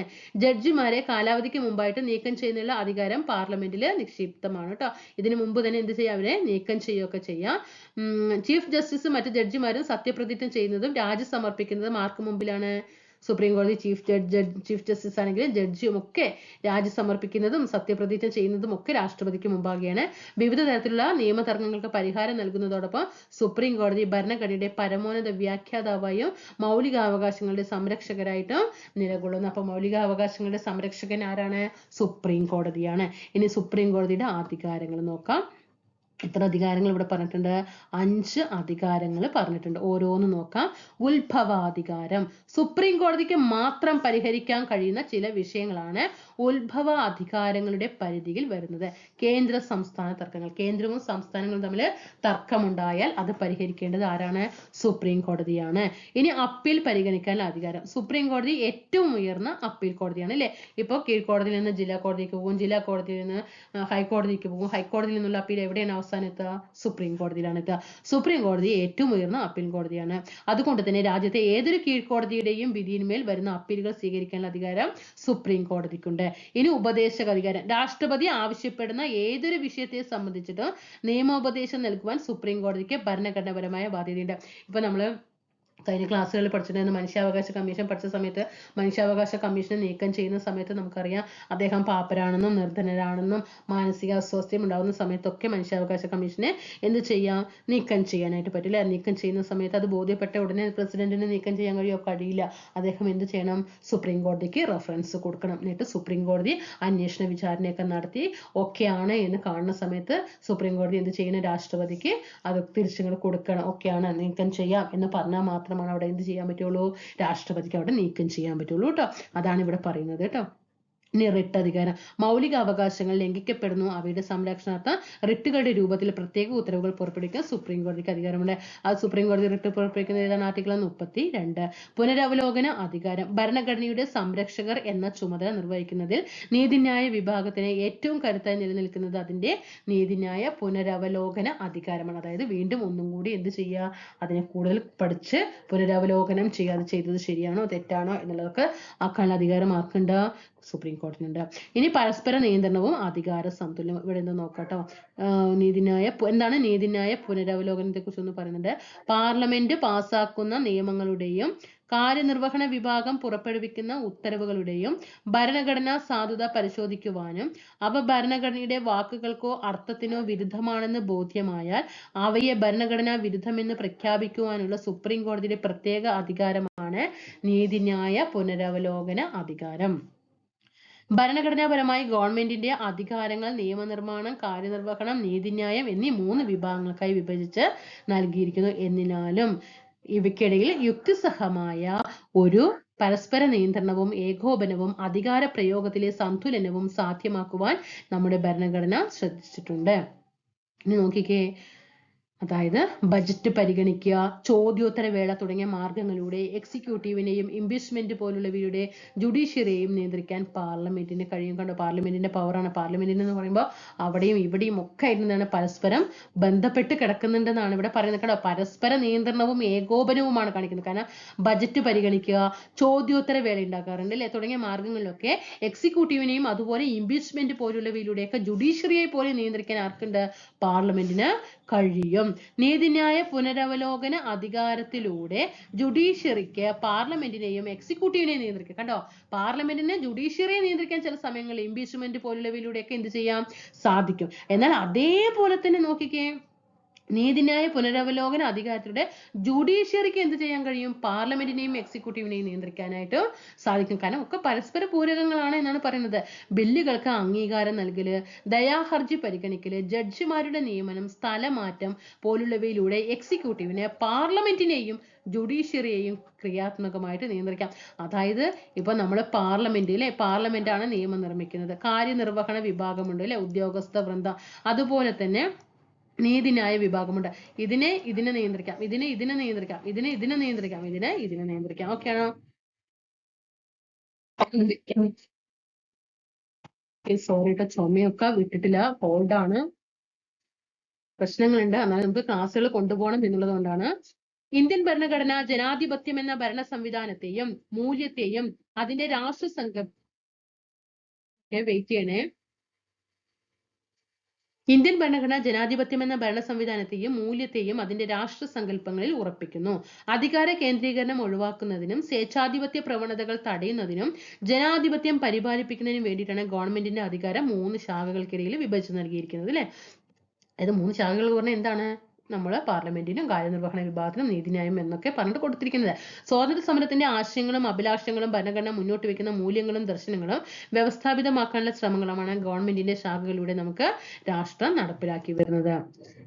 നമുക്ക് ആ ലെസൺ കഴിഞ്ഞു. ഇനി നമുക്ക് അടുത്തത് ഇന്ത്യയിലെ ജനസംഖ്യാ പ്രവണതകൾ കേട്ടോ. ലാസ്റ്റ് ലെസൺ ആണ്. അതിലൊന്നും നമുക്ക് പഠിക്കാനില്ല. ഇവിടെ നമുക്ക് അതായത് നമ്മൾ സെൻസസുമായിട്ടൊക്കെ ബന്ധപ്പെട്ട് പറയുന്നുണ്ട്. ഇത് അവിടെ ഒന്ന് ശ്രദ്ധിക്കുക കേട്ടോ. 2023 united nations populations fund UNFPA full form എന്താണ്? United nations population fund report പ്രകാരം ലോക ജനസംഖ്യ 804.5 കോടിയും ഇന്ത്യയിലെ ജനസംഖ്യ 142.86. ശ്രദ്ധിച്ചോട്ടോ. ലോക ജനസംഖ്യ എത്ര പറയുന്നത്? 804.5 കോടി. ഇന്ത്യയോ 142.86. 142 ഒക്കെ കിട്ടും. ഇവിടെ എത്തുമ്പോൾ കൺഫ്യൂഷൻ 6ഉം 8ഉം 8 കഴിഞ്ഞ നമ്മുടെ നീരജ് ചോപ്രയുടെ ഏതാണ് കഴിഞ്ഞ നമുക്ക് ക്വസ്റ്റ്യൻ ഉണ്ടായിരുന്നു അല്ലേ? അത് അങ്ങോട്ടും ഇങ്ങോട്ടും മാറുന്ന രീതിയിൽ. അതേപോലെ എന്ത് ചെയ്യണം? ഇത് ശ്രദ്ധിക്കണം കേട്ടോ. 8, 6. ഇനി ഇതൊന്ന് പഠിച്ചു വെക്കുക. ഈ ഭാഗം ഒന്ന് നന്നായിട്ട് നോട്ട് ചെയ്യട്ടെ. ഇതൊക്കെ നിങ്ങളൊന്ന് വായിച്ചു നോക്കിക്കോ കേട്ടോ. ഇതെന്താണെന്നുള്ളത് ഇതിലൊന്നും പറയാനില്ല. അപ്പൊ എന്ത് ചെയ്യാ? ഇതൊന്ന് വായിച്ചു നോക്കുക. ഇനി ഇവിടെ നോക്കിക്കേ. ഒരു രാജ്യത്തിന്റെ അല്ലെങ്കിൽ പ്രദേശത്തിന്റെ സാമൂഹിക വികസന സൂചിക നിർണ്ണയിക്കുന്നത് എങ്ങനെയാണ്? സാമൂഹിക വികസന സോഷ്യൽ ഡെവലപ്മെന്റ് ഇൻഡെക്സ് അല്ലെ. എങ്ങനെയാണ് നിർണ്ണയിക്കുക? അവിടുത്തെ ജനസംഖ്യാ വിവരങ്ങൾ അല്ലെ. ജനസംഖ്യാ വിവരം പറയുമ്പോൾ ജനന നിരക്ക്, മരണനിരക്ക്, അതുപോലെ തന്നെ ശിശു മരണനിരക്ക്, പ്രായഘടന, ഇതൊക്കെയാണ് ഇതില് ജനസംഖ്യാ വിവരം പറയുമ്പോൾ അവിടുത്തെ ജനനം നോക്കണം, മരണം നോക്കണം, ശിശു മരണ നിരക്ക് നോക്കണം, പ്രായങ്ങളുടെ ഘടന ഒക്കെ നോക്കണം. അതിനെ ജനസംഖ്യയുടെ വ്യത്യസ്ത പ്രവണതകളെയും ജനസംഖ്യാ ഘടനയെ കുറിച്ച് നാം മനസ്സിലാക്കേണ്ടതുണ്ട്. ജനന മരണ നിരക്കുകൾ, കുടിയേറ്റം, ജനസാന്ദ്രത തുടങ്ങിയ ജനസംഖ്യാ ഘടനയെ കുറിച്ച് പഠിക്കുന്ന ശാസ്ത്രശാഖയെ ജനസംഖ്യാ ശാസ്ത്രം എന്ന് പറയുന്നു.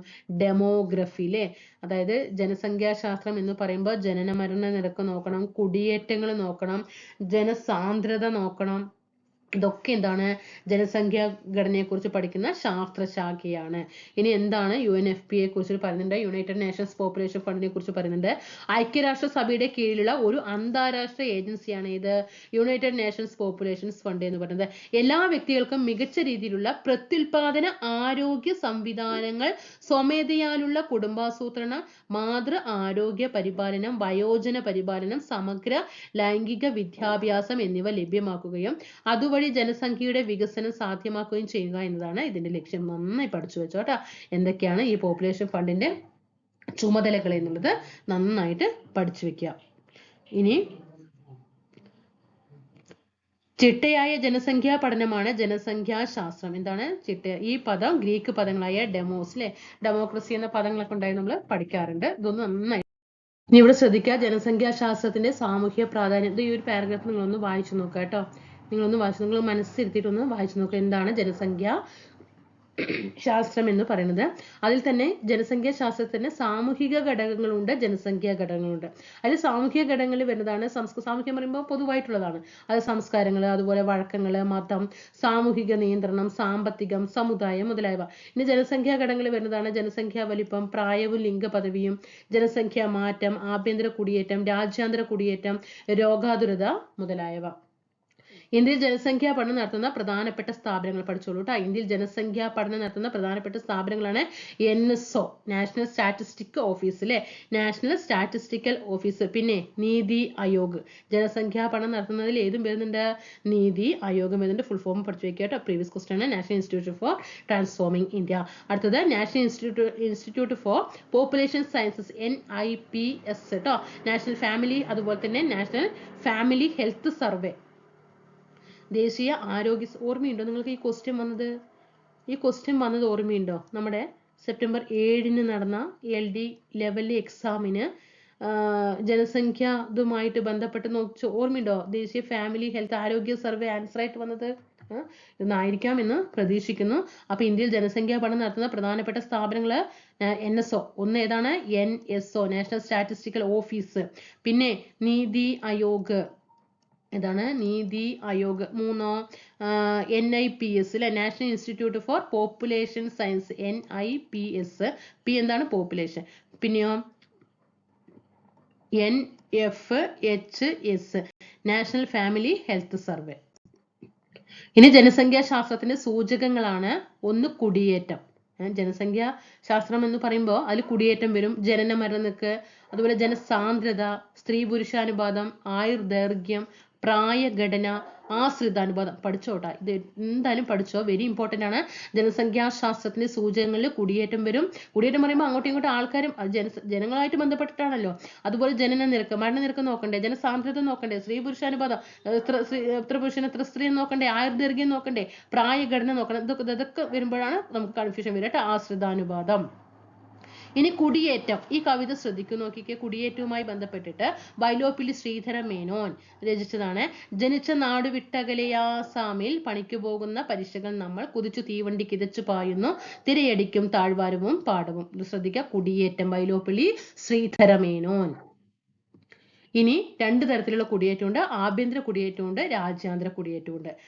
ആഭ്യന്തരം പറയുമ്പോൾ എന്താണ്? ഉള്ളിൽ നിന്ന് തന്നെ, അല്ലെ, ഇന്ത്യയുടെ ഉള്ളിൽ നിന്ന് തന്നെ, രാജ്യാതിർത്തിക്കുള്ളിലുള്ള കുടിയേറ്റങ്ങളെ ആഭ്യന്തര കുടിയേറ്റങ്ങൾ എന്ന് പറയുന്നത്. അതായത് ഇപ്പൊ ഈ ഒരു ഇതിൽ നിന്ന് ഇപ്പൊ നമ്മുടെ സംസ്ഥാനത്ത് നിന്ന് വേറെ സംസ്ഥാനത്ത് പോയിട്ട് കൂടി, അപ്പൊ ബംഗാളികൾ കുറെ നമ്മുടെ ഇവിടെ വന്നിട്ടില്ലേ, അതൊക്കെ എന്താണ്? ഒരു കുടിയേറ്റമാണ്, അല്ലെ.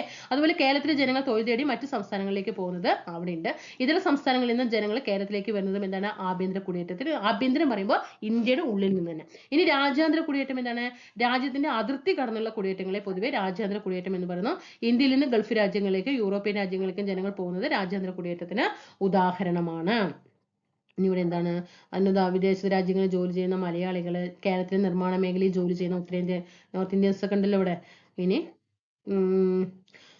ജനന നിരക്കും മരണനിരക്കും. ഒരു പ്രദേശത്തെ ജനസംഖ്യാ വളർച്ച കണക്കാക്കുന്നതിനുള്ള പ്രധാനപ്പെട്ട ഘടകങ്ങൾ എന്തൊക്കെയാണ്? അവിടുത്തെ ജനന നിരക്കും മരണനിരക്കുമാണ്. അതുപോലെ തന്നെ ശിശുമരണനിരക്ക്. ഒരു വർഷത്തിൽ 1000 ജീവനോടെയുള്ള ജനനങ്ങളിൽ ഒരു വയസ്സിനുള്ളിൽ മരണപ്പെടുന്ന ശിശുക്കളുടെ എണ്ണത്തെ ശിശുമരണം. അപ്പൊ ശിശുമരണനിരക്ക് നമ്മളിപ്പോ എപ്പോഴും പറയാറുണ്ട്, ഇൻഫന്റ് മോർട്ടാലിറ്റിയെ കുറിച്ച് പഠിക്കുന്ന സമയത്ത് ശിശുമരണനിരക്ക് വേണ്ട. എന്താണ് ഈ ശിശുമരണനിരക്ക് എന്ന് പറയുന്നത്? അതായത് ഒരു വർഷം എടുക്കുന്ന സമയത്ത് ഇപ്പോ 1000 കുട്ടികൾ ജനിച്ചിട്ടുണ്ടെങ്കിൽ ഒരു വയസ്സിനുള്ളിൽ എത്ര കുട്ടികൾ മരിക്കുന്നു, അതാണ് എന്ത് ചെയ്യുന്നത്? ശിശുമരണനിരക്ക് കണക്കാക്കുന്നത്. ഇനി മാതൃമരണനിരക്ക് ആകുമ്പോൾ അതേപോലെ തന്നെ ഒരു വർഷത്തിൽ നടക്കുന്ന 1000 പ്രസവങ്ങൾ എല്ലാം വരുന്നത് ഒരു വർഷം 1000 പ്രസവങ്ങളിൽ മരിക്കുന്ന സ്ത്രീകളുടെ എണ്ണത്തെയാണ് മാതൃമരണനിരക്ക്, അല്ലെ, മെറ്റേർണൽ മോർട്ടാലിറ്റി റേറ്റ് എന്ന് പറയുന്നത്. ഒരു രാജ്യത്തെ ഉയർന്ന ശിശുമരണനിരക്കും ഉയർന്ന മാതൃമരണനിരക്കും ആ രാജ്യത്തിന്റെ പിന്നാക്കാവസ്ഥയുടെയും ദാരിദ്ര്യത്തിന്റെയും സൂചകങ്ങളാണ്. അപ്പോൾ നമ്മൾ ഇപ്പൊ റിപ്പോർട്ട് പ്രകാരം നമുക്കറിയാം ശിശുമരണനിരക്ക് ഇതൊക്കെ ഏറ്റവും കുറവുള്ള സംസ്ഥാനം ഏതാണ്? നമ്മുടെ കേരളമാണ്, അല്ലെ. അപ്പോൾ അതിൽ നിന്നൊക്കെ എന്താണ്? നമ്മുടെ ഓരോ സംസ്ഥാനങ്ങളാണെങ്കിലും രാജ്യത്തിന്റെ ആണെങ്കിലും ഒക്കെ ദാരിദ്ര്യത്തിന്റെ സൂചകങ്ങളായിട്ട് എന്ത് ചെയ്യും? ഇതൊക്കെ കൂടിക്കഴിഞ്ഞാൽ ദാരിദ്ര്യത്തിലേക്ക് പോകുന്നു എന്നാണ് അർത്ഥമാക്കുന്നത്. ജനന നിരക്കും മരണനിരക്കും തമ്മിലുള്ള വ്യത്യാസത്തിലാണ് ജനസംഖ്യാ വളർച്ച കണക്കാക്കുന്നത് കേട്ടോ. ജനന നിരക്കും മരണനിരക്കും തമ്മിലുള്ള വ്യത്യാസത്തിലാണ് ജനസംഖ്യാ വളർച്ച കണക്കാക്കുന്നത്. ജനന നിരക്ക് കുറയുകയും മരണനിരക്ക് ഉയരുകയും ചെയ്യുന്ന അവസ്ഥയിൽ ജനസംഖ്യ കുറയുന്നു, അല്ലെ. ജനനം കുറഞ്ഞു മരണനിരക്കോ കൂടുകയാണെങ്കിൽ എന്ത് ചെയ്യും? ആൾക്കാരുടെ എണ്ണം കമ്മിയല്ലേ, അപ്പൊ ജനസംഖ്യ കുറയും. മരണനിരക്കിനേക്കാൾ ജനനിരക്ക് കൂടിക്കഴിഞ്ഞാലോ ജനസംഖ്യ വർദ്ധിക്കുകയാണ് ചെയ്യുന്നത്. ജനനമരണ സ്ഥിതിവിവരക്കണക്കിന്റെ കൃത്യത ഇവ ബന്ധപ്പെട്ട ഏജൻസികളെ അറിയിക്കുന്നതിനെ ആശ്രയിച്ചിരിക്കുന്നു. ഇന്ത്യ അടക്കമുള്ള ഒട്ടുമിക്ക രാജ്യങ്ങളും ജനനമരണങ്ങൾ യഥാസമയം രജിസ്റ്റർ ചെയ്യണമെന്ന നിയമം അനുശാസിക്കുന്നു. ഇനി എന്താണ് ജനസാന്ദ്രത? ഒരു പ്രദേശത്തെ പ്രധാന സാമൂഹിക സാമ്പത്തിക ഘടകങ്ങളെ പ്രതിനിധാനം ചെയ്യുന്ന ഒന്നാണ്. ഇപ്പൊ നമ്മൾ പറയും ഏറ്റവും കൂടുതൽ ജനസാന്ദ്രത തിരുവനന്തപുരം, അങ്ങനെ ഇങ്ങനെയൊക്കെ പറഞ്ഞ് നമ്മൾ പഠിക്കാറുണ്ട്, അല്ലെ. ബീഹാർ എന്നൊക്കെ പറഞ്ഞിട്ട് പഠിക്കാറുണ്ട്. എന്താണ് ഈ ജനസാന്ദ്രത എന്ന് പറയുന്നത്? ഒരു പ്രദേശത്തെ പ്രധാനപ്പെട്ട സാമൂഹിക സാമ്പത്തിക ഘടകങ്ങൾ കേട്ടോ. സാമ്പത്തികം. ഇനി ഒരു പ്രദേശത്തെ നിശ്ചിത കാലയളവിൽ അധിവസിക്കുന്ന ജനങ്ങളുടെ ആകെ എണ്ണമാണ് ആ പ്രദേശത്തെ ജനസംഖ്യ. എന്നാൽ ഓരോ ചതുരശ്ര കിലോമീറ്റർ പ്രദേശത്തുള്ള ശരാശരി ജനസംഖ്യയെ ജനസാന്ദ്രത എന്ന് പറയുന്നത്. ജനസംഖ്യ എന്ന് പറയുമ്പോൾ ഇപ്പോൾ ഒരു പ്രദേശം എടുത്തു, അവിടെ എത്ര ജനങ്ങളുണ്ട്, അവിടെ എണ്ണുന്നതിനെയാണ് ആ മൊത്തം ആളുകളുടെ എണ്ണത്തെയാണ് എന്ത് പറയുക? ജനസംഖ്യ എന്ന് പറയുക. എന്നാൽ ജനസാന്ദ്രത എന്ന് പറയുന്നത് ഒരു ചതുരശ്ര കിലോമീറ്ററിൽ പ്രദേശത്തുള്ള ശരാശരി ജനസംഖ്യ എന്ത് പറയും? ജനസാന്ദ്രത എന്ന് പറയുന്നു. ഇനി 2015 സെൻസസ് റിപ്പോർട്ട് അനുസരിച്ച് ജനസംഖ്യ ജനസാന്ദ്രത എന്നിവ കൂടുതലുള്ള സംസ്ഥാനമൊക്കെ എന്ത് ചെയ്യുക, പഠിക്കുക കേട്ടോ. നമ്മൾ ബീഹാർ എന്നൊക്കെ പഠിക്കാറില്ലേ. ഇന്ത്യയിൽ ജനസാന്ദ്രതയിൽ പ്രകടമായ പ്രാദേശിക വ്യത്യാസങ്ങൾ നിലനിൽക്കുന്നു. 2015 സെൻസസ് പ്രകാരം ജനസാന്ദ്രതയിൽ ഡൽഹിയാണ് മുന്നില്. പിന്നെയോ ഏറ്റവും മുന്നിലും അരുണാചൽ പ്രദേശ് ഏറ്റവും പിന്നിലുമാണ്. അരുണാചൽ പ്രദേശാണ് ജനസാന്ദ്രതയിൽ ഏറ്റവും കുറവുള്ളത്. അതുപോലെ ഉയർന്ന ജനസാന്ദ്രതയുള്ള പ്രദേശത്തെ സാമൂഹ്യ പ്രശ്നങ്ങൾ എന്തൊക്കെയായിരിക്കും? അതായത് ഇപ്പൊ കുറച്ച് ഇത്ര സ്ഥലം വെക്കുക, ഒരു ചതുരശ്ര ഇങ്ങനെ നടക്കുക, ഇതിൽ ഒരുപാട് തിക്കി നിറഞ്ഞിട്ട് എന്ത് ചെയ്യണം, ജനങ്ങളെ താമസിക്കണം. അപ്പൊ ഇവിടെ എന്തൊക്കെ പ്രശ്നങ്ങൾ വരും? തുറസായ സ്ഥലമില്ല, അല്ലേ? സ്ഥലത്തിന്റെ ഗ്യാപ്പ് ഉണ്ടോ? ഇല്ല. മലിനീകരണം കൂടും, ജലസംഭരണം കുറവില്ലേ, ആൾക്കൂട്ടം, ഇതൊക്കെ എന്താണ് പ്രശ്നങ്ങളായിട്ട് വരും. അതുപോലെ തന്നെ ഇന്ത്യയിൽ ചില സംസ്ഥാനങ്ങളിൽ ജനസംഖ്യ വളരെ ഉയർന്ന, ചില സംസ്ഥാനങ്ങളിൽ വളരെ താഴ്ന്നു നിലനിൽക്കുന്നതിന്റെ കാരണങ്ങൾ എന്തൊക്കെയാണ്? അവിടുത്തെ കാലാവസ്ഥയും ഭൂപ്രകൃതി. നമ്മൾ ചിന്തിക്കും ജനസംഖ്യ അവിടെ കൂടും കുറയൊക്കെ ചെയ്യുന്നതിന് കാലാവസ്ഥയൊക്കെ എന്താ ബാധിക്കുന്നത്? അല്ലേ? അല്ല, കാലാവസ്ഥ, ഭൂപ്രകൃതി, ജലലഭ്യത, മണ്ണിനങ്ങളൊക്കെ എന്താണ്, ഒക്കെ ഇതിനെ ബാധിക്കുന്നുണ്ട്. ഇനി സ്ത്രീ പുരുഷാനുപാതവും ശിശു ലിംഗാനുപാതവും. സ്ത്രീ പുരുഷാനുപാതം ജനസംഖ്യയുടെ വളർച്ചാ നിരക്കുകളെയും അതിന്റെ പരിണാമത്തെയും സ്വാധീനിക്കുന്നു. ജനസംഖ്യയുടെ സ്ത്രീ പുരുഷാനുപാതം ജനന നിരക്ക്, മരണനിരക്ക്, കുടിയേറ്റം എന്നിവയെ ബാധിക്കുന്നു. അപ്പോൾ സ്ത്രീ പുരുഷാനുപാതം ബാധിക്കുന്നത് ഏതിനെയൊക്കെയാണ്? സ്ത്രീ പുരുഷാനുപാതം ജനന നിരക്ക്, മരണനിരക്ക്, കുടിയേറ്റം കേട്ടോ. ജനന നിരക്ക്, മരണനിരക്ക്, കുടിയേറ്റം. അപ്പൊ ജനിക്കുന്നതിന്റെ കണക്കെടുക്കണ്ടേ, മരിക്കുന്നതിന്റെ കണക്കെടുക്കണ്ടേ, എത്ര പേര് ഇങ്ങോട്ട് കുടിയേറി പാർത്തു എന്ന് കണക്കാക്കണ്ടേ. അപ്പൊ അതൊരു കോമൺ സെൻസ് വെച്ചിട്ട് ചിന്തിച്ചാൽ മതി. ഇനി ഒരു നിശ്ചിത കാലയളവിൽ ഒരു പ്രത്യേക പ്രദേശത്തെ 1000 പുരുഷന്മാർക്ക് ആനുപാതികമായി എത്ര സ്ത്രീകളുണ്ട് എന്ന് കണക്കാക്കുന്നതിനാണ് സ്ത്രീ പുരുഷാനുപാതം എന്ന് പറയുന്നത്, അല്ലെ? അതായത് 0 മുതൽ 6 വയസ്സിനുള്ളിൽ 1000 ആൺകുട്ടികൾക്ക് ആനുപാതികമായി എത്ര പെൺകുട്ടികൾ എന്ന് കണക്കാക്കുന്നതിനെയാണ് ശിശുലിംഗാനുപാതം എന്ന് പറയുന്നത്. അപ്പൊ 1000 പേര് എടുക്കുക, എത്ര 0 മുതൽ, അതായത് ജനിച്ച മുതൽ 6 വയസ്സ് വരെയുള്ള 1000-ൽ എത്ര കുട്ടികൾ, അങ്ങനെയാണ് എന്ത് ചെയ്യുന്നത്, ശിശുലിംഗാനുപാതം കണക്കാക്കുന്നത്. സ്ത്രീ പുരുഷാനുപാതത്തിന് സ്ത്രീ പുരുഷ സന്തുലിതാവസ്ഥയിൽ വലിയ പങ്കുണ്ട്. ഒരു പ്രദേശത്തെ ജനസംഖ്യ വളർച്ച പ്രവചിക്കുന്നതിനും ജനസംഖ്യയുടെ വലിപ്പം കണക്കാക്കുന്നതിനും സ്ത്രീ പുരുഷാനുപാതം ഉപയോഗിക്കുന്നു. ഇനി ഇന്ത്യയിൽ സ്ത്രീ പുരുഷാനുപാതം മെച്ചപ്പെടുത്താനുള്ള ശ്രമങ്ങൾ നീതി ആയോഗ് മുന്നോട്ട് വെച്ചിട്ടുണ്ട്. ഏതൊക്കെയാണ് ശ്രദ്ധ കേന്ദ്രീകരിക്കാൻ സർക്കാരിനോട് ശുപാർശ ചെയ്തിട്ടുണ്ട്? പെൺകുട്ടികളുടെ അവകാശങ്ങളെ കുറിച്ചിട്ട് അവബോധം വളർത്താനും, പെൺകുട്ടികൾക്ക് മികച്ച ആരോഗ്യ സംരക്ഷണം, വിദ്യാഭ്യാസം നൽകുക, സ്ത്രീകളെയും പെൺകുട്ടികളെയും ശാക്തീകരിക്കുക, ഇതൊക്കെ എന്ത് ചെയ്യുന്നുണ്ട്? സർക്കാരിനോട് ശുപാർശ കൊടുത്തിട്ടുണ്ട് കേട്ടോ നീതി ആയോഗ്. എന്തിനാണ്? സ്ത്രീ പുരുഷാനുപാതം മെച്ചപ്പെടുത്താൻ വേണ്ടിയിട്ട്. ആയുർദൈർഘ്യം. എല്ലാ രാജ്യങ്ങളും അവിടെയുള്ള ജനങ്ങളുടെ ആരോഗ്യം വർദ്ധിപ്പിക്കുന്നതിനും മരണനിരക്ക് കുറയ്ക്കുന്നതിനുമായി പ്രയത്നിക്കുന്നു. ഒരു പ്രദേശത്തെ ജനസംഖ്യാ വളർച്ച കണക്കാക്കുന്നതിനുള്ള പ്രധാനപ്പെട്ട ഘടകമാണ് ഇത് ആയുർദൈർഘ്യം എന്ന് പറയുന്നത്. എങ്ങനെയാണ് ആയുർദൈർഘ്യം കണക്കാക്കുക? ഒരാൾ ശരാശരി എത്ര കാലം ജീവിച്ചിരിക്കും എന്ന കണക്കാണ് ആയുർദൈർഘ്യം എന്ന് പറയുന്നത്. ഒരു നിശ്ചിത പ്രദേശത്തെ ഓരോ പ്രായ വിഭാഗത്തിലെയും മരണനിരക്കിന്റെ അടിസ്ഥാനത്തിലാണ് ആയുർദൈർഘ്യം കണക്കാക്കുന്നത്. ആദ്യത്തെ റിപ്പോർട്ടുകളൊക്കെ നമുക്ക് നോക്കുമ്പോൾ ഏറ്റവും നല്ല ഏജിലാണ് കാണിക്കുന്നത്, പക്ഷെ ഇപ്പൊ എന്താണ്, അത് കമ്മിയായിട്ടുണ്ട് അല്ലെ? ഇനി നോക്കിക്കേ, കേരളം. കേരളത്തിലെ പുരുഷന്മാരുടെ ആയുർദൈർഘ്യം എത്രയാണ്? 72.3. സ്ത്രീകളുടെയോ 78.0. ആയുർദൈർഘ്യത്തിൽ നമ്മുടെ കേരളമാണ് എന്ത് ചെയ്യുന്നത്? ഏറ്റവും മുന്നിൽ നിൽക്കുന്നത്. എന്നാൽ നോക്കിക്കേ, കണ്ടോ, ഇവിടെ 2022 പുറത്തിറങ്ങിയ നാഷണൽ സ്റ്റാറ്റിസ്റ്റിക്കൽ ഓഫീസിന്റെ, അതായത് NSOയുടെ women and men India report അനുസരിച്ച് 2015-19 ഇതൊക്കെ നമ്മുടെ കണക്കിൽ പറയുമ്പോൾ 2015 സെൻസസിന്റെ അടിസ്ഥാനത്തിലാണ്. പക്ഷെ 2019 വരെ കാലയളവിൽ സ്ത്രീ പുരുഷ ആയുർദൈർഘ്യം എത്രയാണ്? ഇവിടെ 72.3 എന്നുള്ളത് എത്രയായി? 71 മാറി. ഇവിടെ 78 എന്നുള്ളത് എത്രയായി? 68.4. 10 കുറഞ്ഞത്, 10 ഏജാണ് കുറഞ്ഞത്. അതേസമയം എന്താണ് മൊത്തം ഇന്ത്യയിൽ കണക്കാക്കുമ്പോൾ സ്ത്രീ പുരുഷാനുപാതം ആയുർദൈർഘ്യം, പക്ഷെ കേരളത്തിലെ സ്ത്രീ പുരുഷാനുദൈർഘ്യം എത്രയാണ്? 78-ഉം 72.3-മാണ്. 78-ഉം 72.3-മാണ്.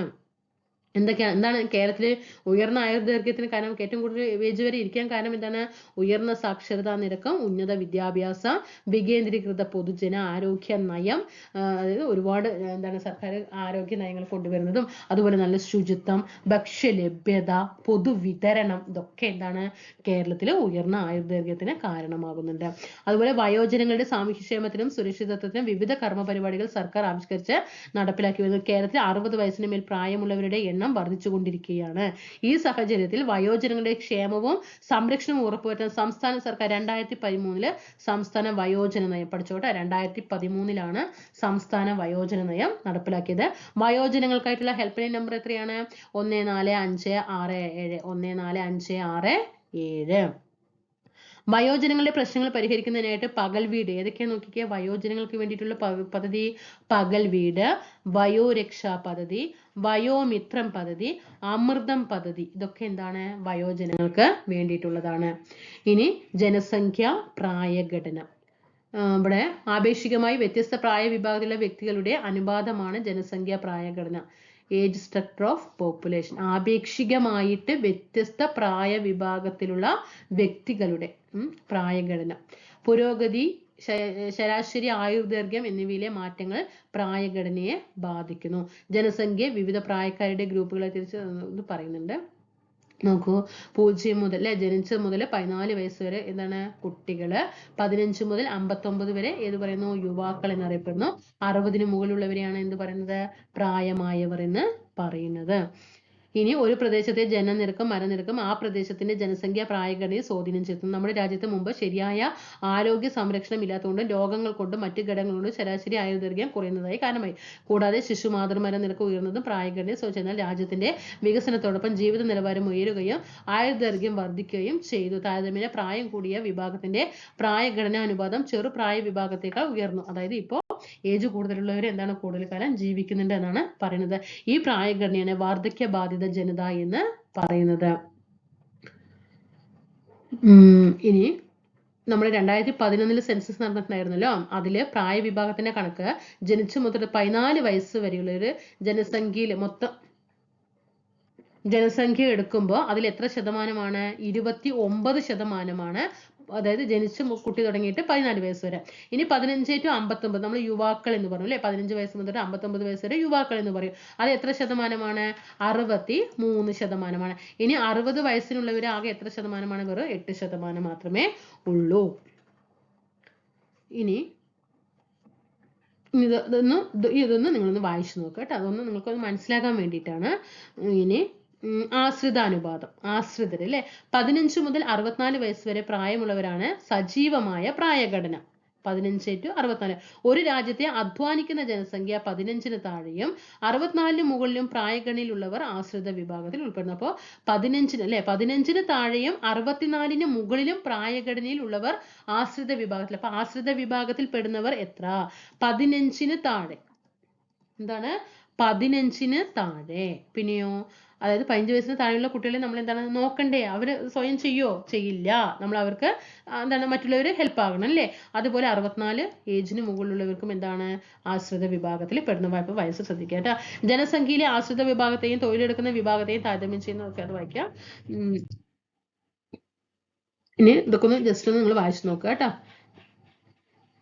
ഇനി ഇവിടെ പറയുന്നത് ആശ്രിതാനുപാതം ഉയരുമ്പോൾ വയോജനതയുടെ എണ്ണവും വർദ്ധിക്കുന്നത് രാജ്യം അഭിമുഖീകരിക്കുന്ന പ്രശ്നങ്ങളിൽ ഒന്നാണ് അല്ലെ. ഒരുപാട് പേര് കുറെ പേരെ ആശ്രയിച്ചിട്ടിരിക്കുന്ന സമയത്ത് അത് എന്താണ്? നമ്മുടെ രാജ്യത്ത് വലിയൊരു പ്രശ്നങ്ങളിലേക്കാണ് അത് ഉണ്ടാക്കുന്നത്. തൊഴിലെടുക്കാൻ പ്രാപ്തിയുള്ള ജനത. തൊഴിലെടുക്കാൻ പ്രാപ്തി പറയുമ്പോൾ 15-നും 64-നും ഇടയിലുള്ളവർ അല്ലേ. 15-നും 64-നും ഇടയിലുള്ളവരാണ് എന്ത്? തൊഴിലെടുക്കാൻ പ്രാപ്തരുള്ളത്. 15-ന് താഴെയുള്ളതും 64-ന് മേലുള്ളവരും എന്താണ്? ആശ്രിത വിഭാഗത്തിൽ വരുന്നവരാണ്. തൊഴിലേർപ്പെടാൻ കഴിയാത്ത വലിയ വിഭാഗത്തെ ഏറ്റെടുക്കേണ്ട ബാധ്യത ഉണ്ടാകുന്നു. ആശ്രിതാനുപാതം കുറയുന്നത് രാജ്യത്തെ സാമ്പത്തിക പുരോഗതിയിലേക്ക് നയിക്കുകയും ചെയ്യുന്നു അല്ലെ. ആശ്രിതർ കുറയുന്ന സമയത്ത് എന്താണ്? നല്ല രീതിയിൽ എല്ലാവർക്കും അവരുടേതായിട്ടുള്ള ജോലിയും വരുമാനവും ഉണ്ടാകുമ്പോൾ നമ്മുടെ ഇന്ത്യയും എന്ത് ചെയ്യുന്നു? സാമ്പത്തിക പുരോഗതിയിലേക്ക് പോകും. അതായത് സജീവ പ്രായത്തിലുള്ളവരിൽ തൊഴിലെടുക്കുന്നവരുടെ എണ്ണം തൊഴിലെടുക്കാത്തവരുടെ എണ്ണത്തേക്കാൾ കൂടുതലാണ്. ഇതിനെ ജനസംഖ്യ ലാഭ വിഹിതം അല്ലെങ്കിൽ ജനസംഖ്യാപരമായ നേട്ടം എന്ന് പറയുന്നത്. അതായത് മറ്റുള്ളവരെ ആശ്രയിച്ച് കഴിയുന്നത് നമ്മുടെ രാജ്യത്ത് കുറയുകയാണെങ്കിൽ നമ്മുടെ രാജ്യത്ത് എന്താണ്? സാമ്പത്തിക അഭിവൃദ്ധി ഉണ്ടാകുമെന്നാണ് പറയുന്നത്. ഇനി ജനസംഖ്യ ലാഭവിഹിതത്തിന്റെ നേട്ടങ്ങൾ എന്തൊക്കെയാണ്? രാജ്യത്തിന്റെ സാമൂഹ്യ സാമ്പത്തിക പുരോഗതി അല്ലേ. അത് ലാഭം ഇതാകുന്ന സമയത്ത് സാമ്പത്തിക പുരോഗതി വർദ്ധിക്കുക, രാജ്യത്തിന്റെ ഉൽപാദനക്ഷമത വർദ്ധിക്കുന്നു, രാജ്യത്തിന് ഉയർന്ന മനുഷ്യ വിഭവശേഷി ലഭിക്കുന്നു. ഇതവിടെ സ്റ്റാർട്ടപ്പ് മിഷനെ കുറിച്ചിട്ട് പറയുന്നുണ്ട്. കേരളത്തിലെ സംരംഭകത്വ വികസനത്തിനും പ്രവർത്തനങ്ങൾക്കുള്ള സർക്കാരിന്റെ നോഡൽ ഏജൻസിയാണ് കേരള സ്റ്റാർട്ടപ്പ് മിഷൻ. സാങ്കേതിക വിദ്യാധിഷ്ഠിത വാണിജ്യ പ്രവർത്തനങ്ങൾ പ്രോത്സാഹിപ്പിക്കുന്നതിന് 2006-ലാണ് തിരുവനന്തപുരത്ത് ആസ്ഥാനമാക്കി സ്റ്റാർട്ടപ്പ് മിഷൻ വന്നത് കേട്ടോ. സ്റ്റാർട്ടപ്പ് മിഷൻ എപ്പോഴാണ്? 2006. സംസ്ഥാനത്ത് വയോജന നയം നടപ്പിലാക്കിയത് എപ്പോഴാണ്? 2013-ലാണ്. ഇനി ദേശീയ ജനസംഖ്യാ നയത്തെ കുറിച്ചിട്ടൊക്കെ ഇതിൽ പറയുന്നുണ്ട്. സ്വാതന്ത്ര്യ ലബ്ധിക്ക് മുമ്പ് ഇതൊന്ന് നിങ്ങളൊന്ന് വായിക്കണം കേട്ടോ, ഇതൊന്ന് വായിക്കണേ. അതായത് ഇന്ത്യയിലെ ജനസംഖ്യ എന്ന് പറയുന്നത് എന്താണ്? യുവത്വമുള്ളതാണ്. അതായത് ഇവിടെ ഭൂരിപക്ഷവും യുവജനതകളാണ്. രാജ്യത്തിന്റെ സുസ്ഥിര വികസനത്തിന് മനുഷ്യ വിഭവശേഷിയുടെ പങ്ക് നിർണായകമാണ്. ഓക്കെ, അപ്പോൾ ഏറ്റവും കൂടുതൽ എന്താണ്? അതായത് ജനനമരണ നിരക്ക്, കുടിയേറ്റം, പ്രായഘടന, സ്ത്രീ പുരുഷാനുപാതം, ആശ്രിത അനുപാതം, ആയുർദൈർഘ്യം തുടങ്ങിയവയാണ് ജനസംഖ്യ ലാഭവിഹിതത്തിൽ യുവജനതയുടെ പ്രയോജനം ലഭ്യം. അതായത് സുസ്ഥിര വികസനം എന്ന് പറയുമ്പോൾ തന്നെ അവിടെ എന്താണ്? യുവജനതയാണെന്നാണ് പറയുന്നത്. അതുപോലെ തന്നെ ദേശീയ ജനസംഖ്യ എന്ന് നോക്കിക്കേ, സ്വാതന്ത്ര്യ ലബ്ധിക്ക് മുമ്പ് തന്നെ ഇന്ത്യയിൽ വർദ്ധിച്ചു വന്ന ജനസംഖ്യ നിയന്ത്രിക്കുന്നതിനായിട്ട് ആലോചനകൾ ദേശീയ പ്രസ്ഥാനങ്ങളുടെ ഭാഗമായിട്ട് ആരംഭിച്ചിട്ടുണ്ടായിരുന്നു. സ്വാതന്ത്ര്യത്തിന് ശേഷം സർക്കാരിന്റെ ആഭിമുഖ്യത്തിൽ കുടുംബാസൂത്രണ പദ്ധതി മുന്നോട്ട് വെച്ച ആദ്യത്തെ വികസ്വര രാജ്യമായിട്ട്, അപ്പൊ പിന്നെ ശ്രദ്ധിക്കണം, കുടുംബാസൂത്രണ പദ്ധതി മുന്നോട്ട് വെച്ച ആദ്യത്തെ വികസ്വര രാജ്യം ഏതാണ്? ഇന്ത്യയാണ്.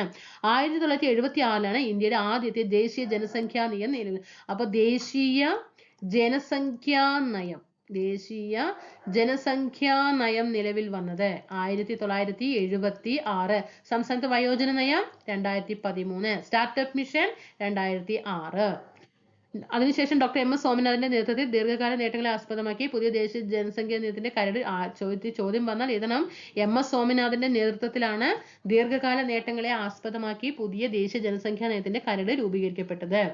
അതിന്റെ അടിസ്ഥാനത്തിൽ 2000 നിലവിലെ ദേശീയ ജനസംഖ്യാ നയം പ്രാബല്യത്തിൽ വന്നു. 2045 സുസ്ഥിര സാമ്പത്തിക വളർച്ച, സാമൂഹ്യ പുരോഗതി, പരിസ്ഥിതി സംരക്ഷണം എന്നിവ ബലപ്പെടുത്തുന്ന രീതിയിൽ ജനസംഖ്യ ക്രമീകരിക്കപ്പെടണം എന്നാണ് ദേശീയ ജനസംഖ്യാ നയം 2000 ദീർഘകാല ലക്ഷ്യം. അതേപോലെ തന്നെ ഇതൊന്ന് എന്ത് ചെയ്യുക? ഒന്ന് വായിച്ചു നോക്കണം കേട്ടോ. ഓക്കെ, അപ്പൊ അങ്ങനെ നമ്മുടെ 9ാം ക്ലാസ്സിലെ പാർട്ട് 1 എന്ത് ചെയ്തു? കംപ്ലീറ്റ് ആയി. ഇനി എന്താണ്? പാർട്ട് 2 ഉണ്ട് കേട്ടോ. 5ലും 7ലും പാർട്ട് 1 ഉള്ളൂ, പാർട്ട് 2 ഇല്ല കേട്ടോ. പിന്നെന്താണ്? ക്ലാസ്സുകൾ ഇഷ്ടപ്പെടുകയാണെങ്കിൽ താഴെ എന്തായാലും കമന്റ് ചെയ്യണം. അതേപോലെ തന്നെ നമുക്ക് 9ാം ക്ലാസ്സിലെ പാർട്ട് 2 നാളെ പാർട്ട് 2 കൂടി തന്നു കഴിഞ്ഞാൽ നമ്മുടെ എന്തായി? 5ഉം 7ഉം 9ഉം സോഷ്യൽ സയൻസ് കംപ്ലീറ്റഡ് ആയി. ഇനി നമുക്ക് എന്ത് ചെയ്യാം? വീണ്ടും 5ാം ക്ലാസ്സിലേക്ക് പോകാം. സയൻസിൽ നിന്ന് സ്റ്റാർട്ട് ചെയ്യാം കേട്ടോ. 5 സയൻസ്, 7 സയൻസ്, 9 സയൻസ്, അങ്ങനെയായിരിക്കും ഇനി ക്ലാസ്സുകൾ പോകുന്നത്. നിങ്ങളുടെ സപ്പോർട്ടിനനുസരിച്ച് നല്ല രീതിയിൽ തന്നെ നമുക്ക് പരമാവധി വേഗം തന്നെ ഡെയിലി ക്ലാസ്സുകൾ ഇടാനായിട്ട് ശ്രമിക്കാം. സബ്സ്ക്രൈബ് ചെയ്യാതെ കാണുന്നുണ്ടെങ്കിൽ ഒന്ന് സബ്സ്ക്രൈബ് ചെയ്തിട്ട് ആ റൈറ്റ് കാണുന്ന ബെൽ ബട്ടൺ കൂടി എനേബിൾ ചെയ്യണം കേട്ടോ. കൂടാതെ തീർച്ചയായിട്ടും ടെലിഗ്രാം ഗ്രൂപ്പിൽ കൂടി ജോയിൻ ചെയ്താൽ വളരെ സൗകര്യമായിട്ട്. കാരണം യൂട്യൂബിൽ നിങ്ങൾക്ക് സെർച്ച് ചെയ്തിട്ട് എടുക്കാൻ ബുദ്ധിമുട്ടാണെങ്കിൽ നിങ്ങൾക്ക് എന്താ ടെലിഗ്രാം ഗ്രൂപ്പിൽ നമ്മുടെ ക്ലാസ്സുകൾ കിടക്കുന്നുണ്ടാകും. താഴെ അഭിപ്രായം പറയുക, ലൈക്ക് ചെയ്യുക, ഷെയർ ചെയ്യുക. ഓക്കെ, അപ്പൊ നമുക്ക് അടുത്ത ക്ലാസ്സിൽ വീണ്ടും കാണാം. 9ാം ക്ലാസ്സിലെ 2ാമത്തെ പാർട്ടുമായിട്ട് സോഷ്യൽ സയൻസ് ഉടനെ കാണാം. Thank you.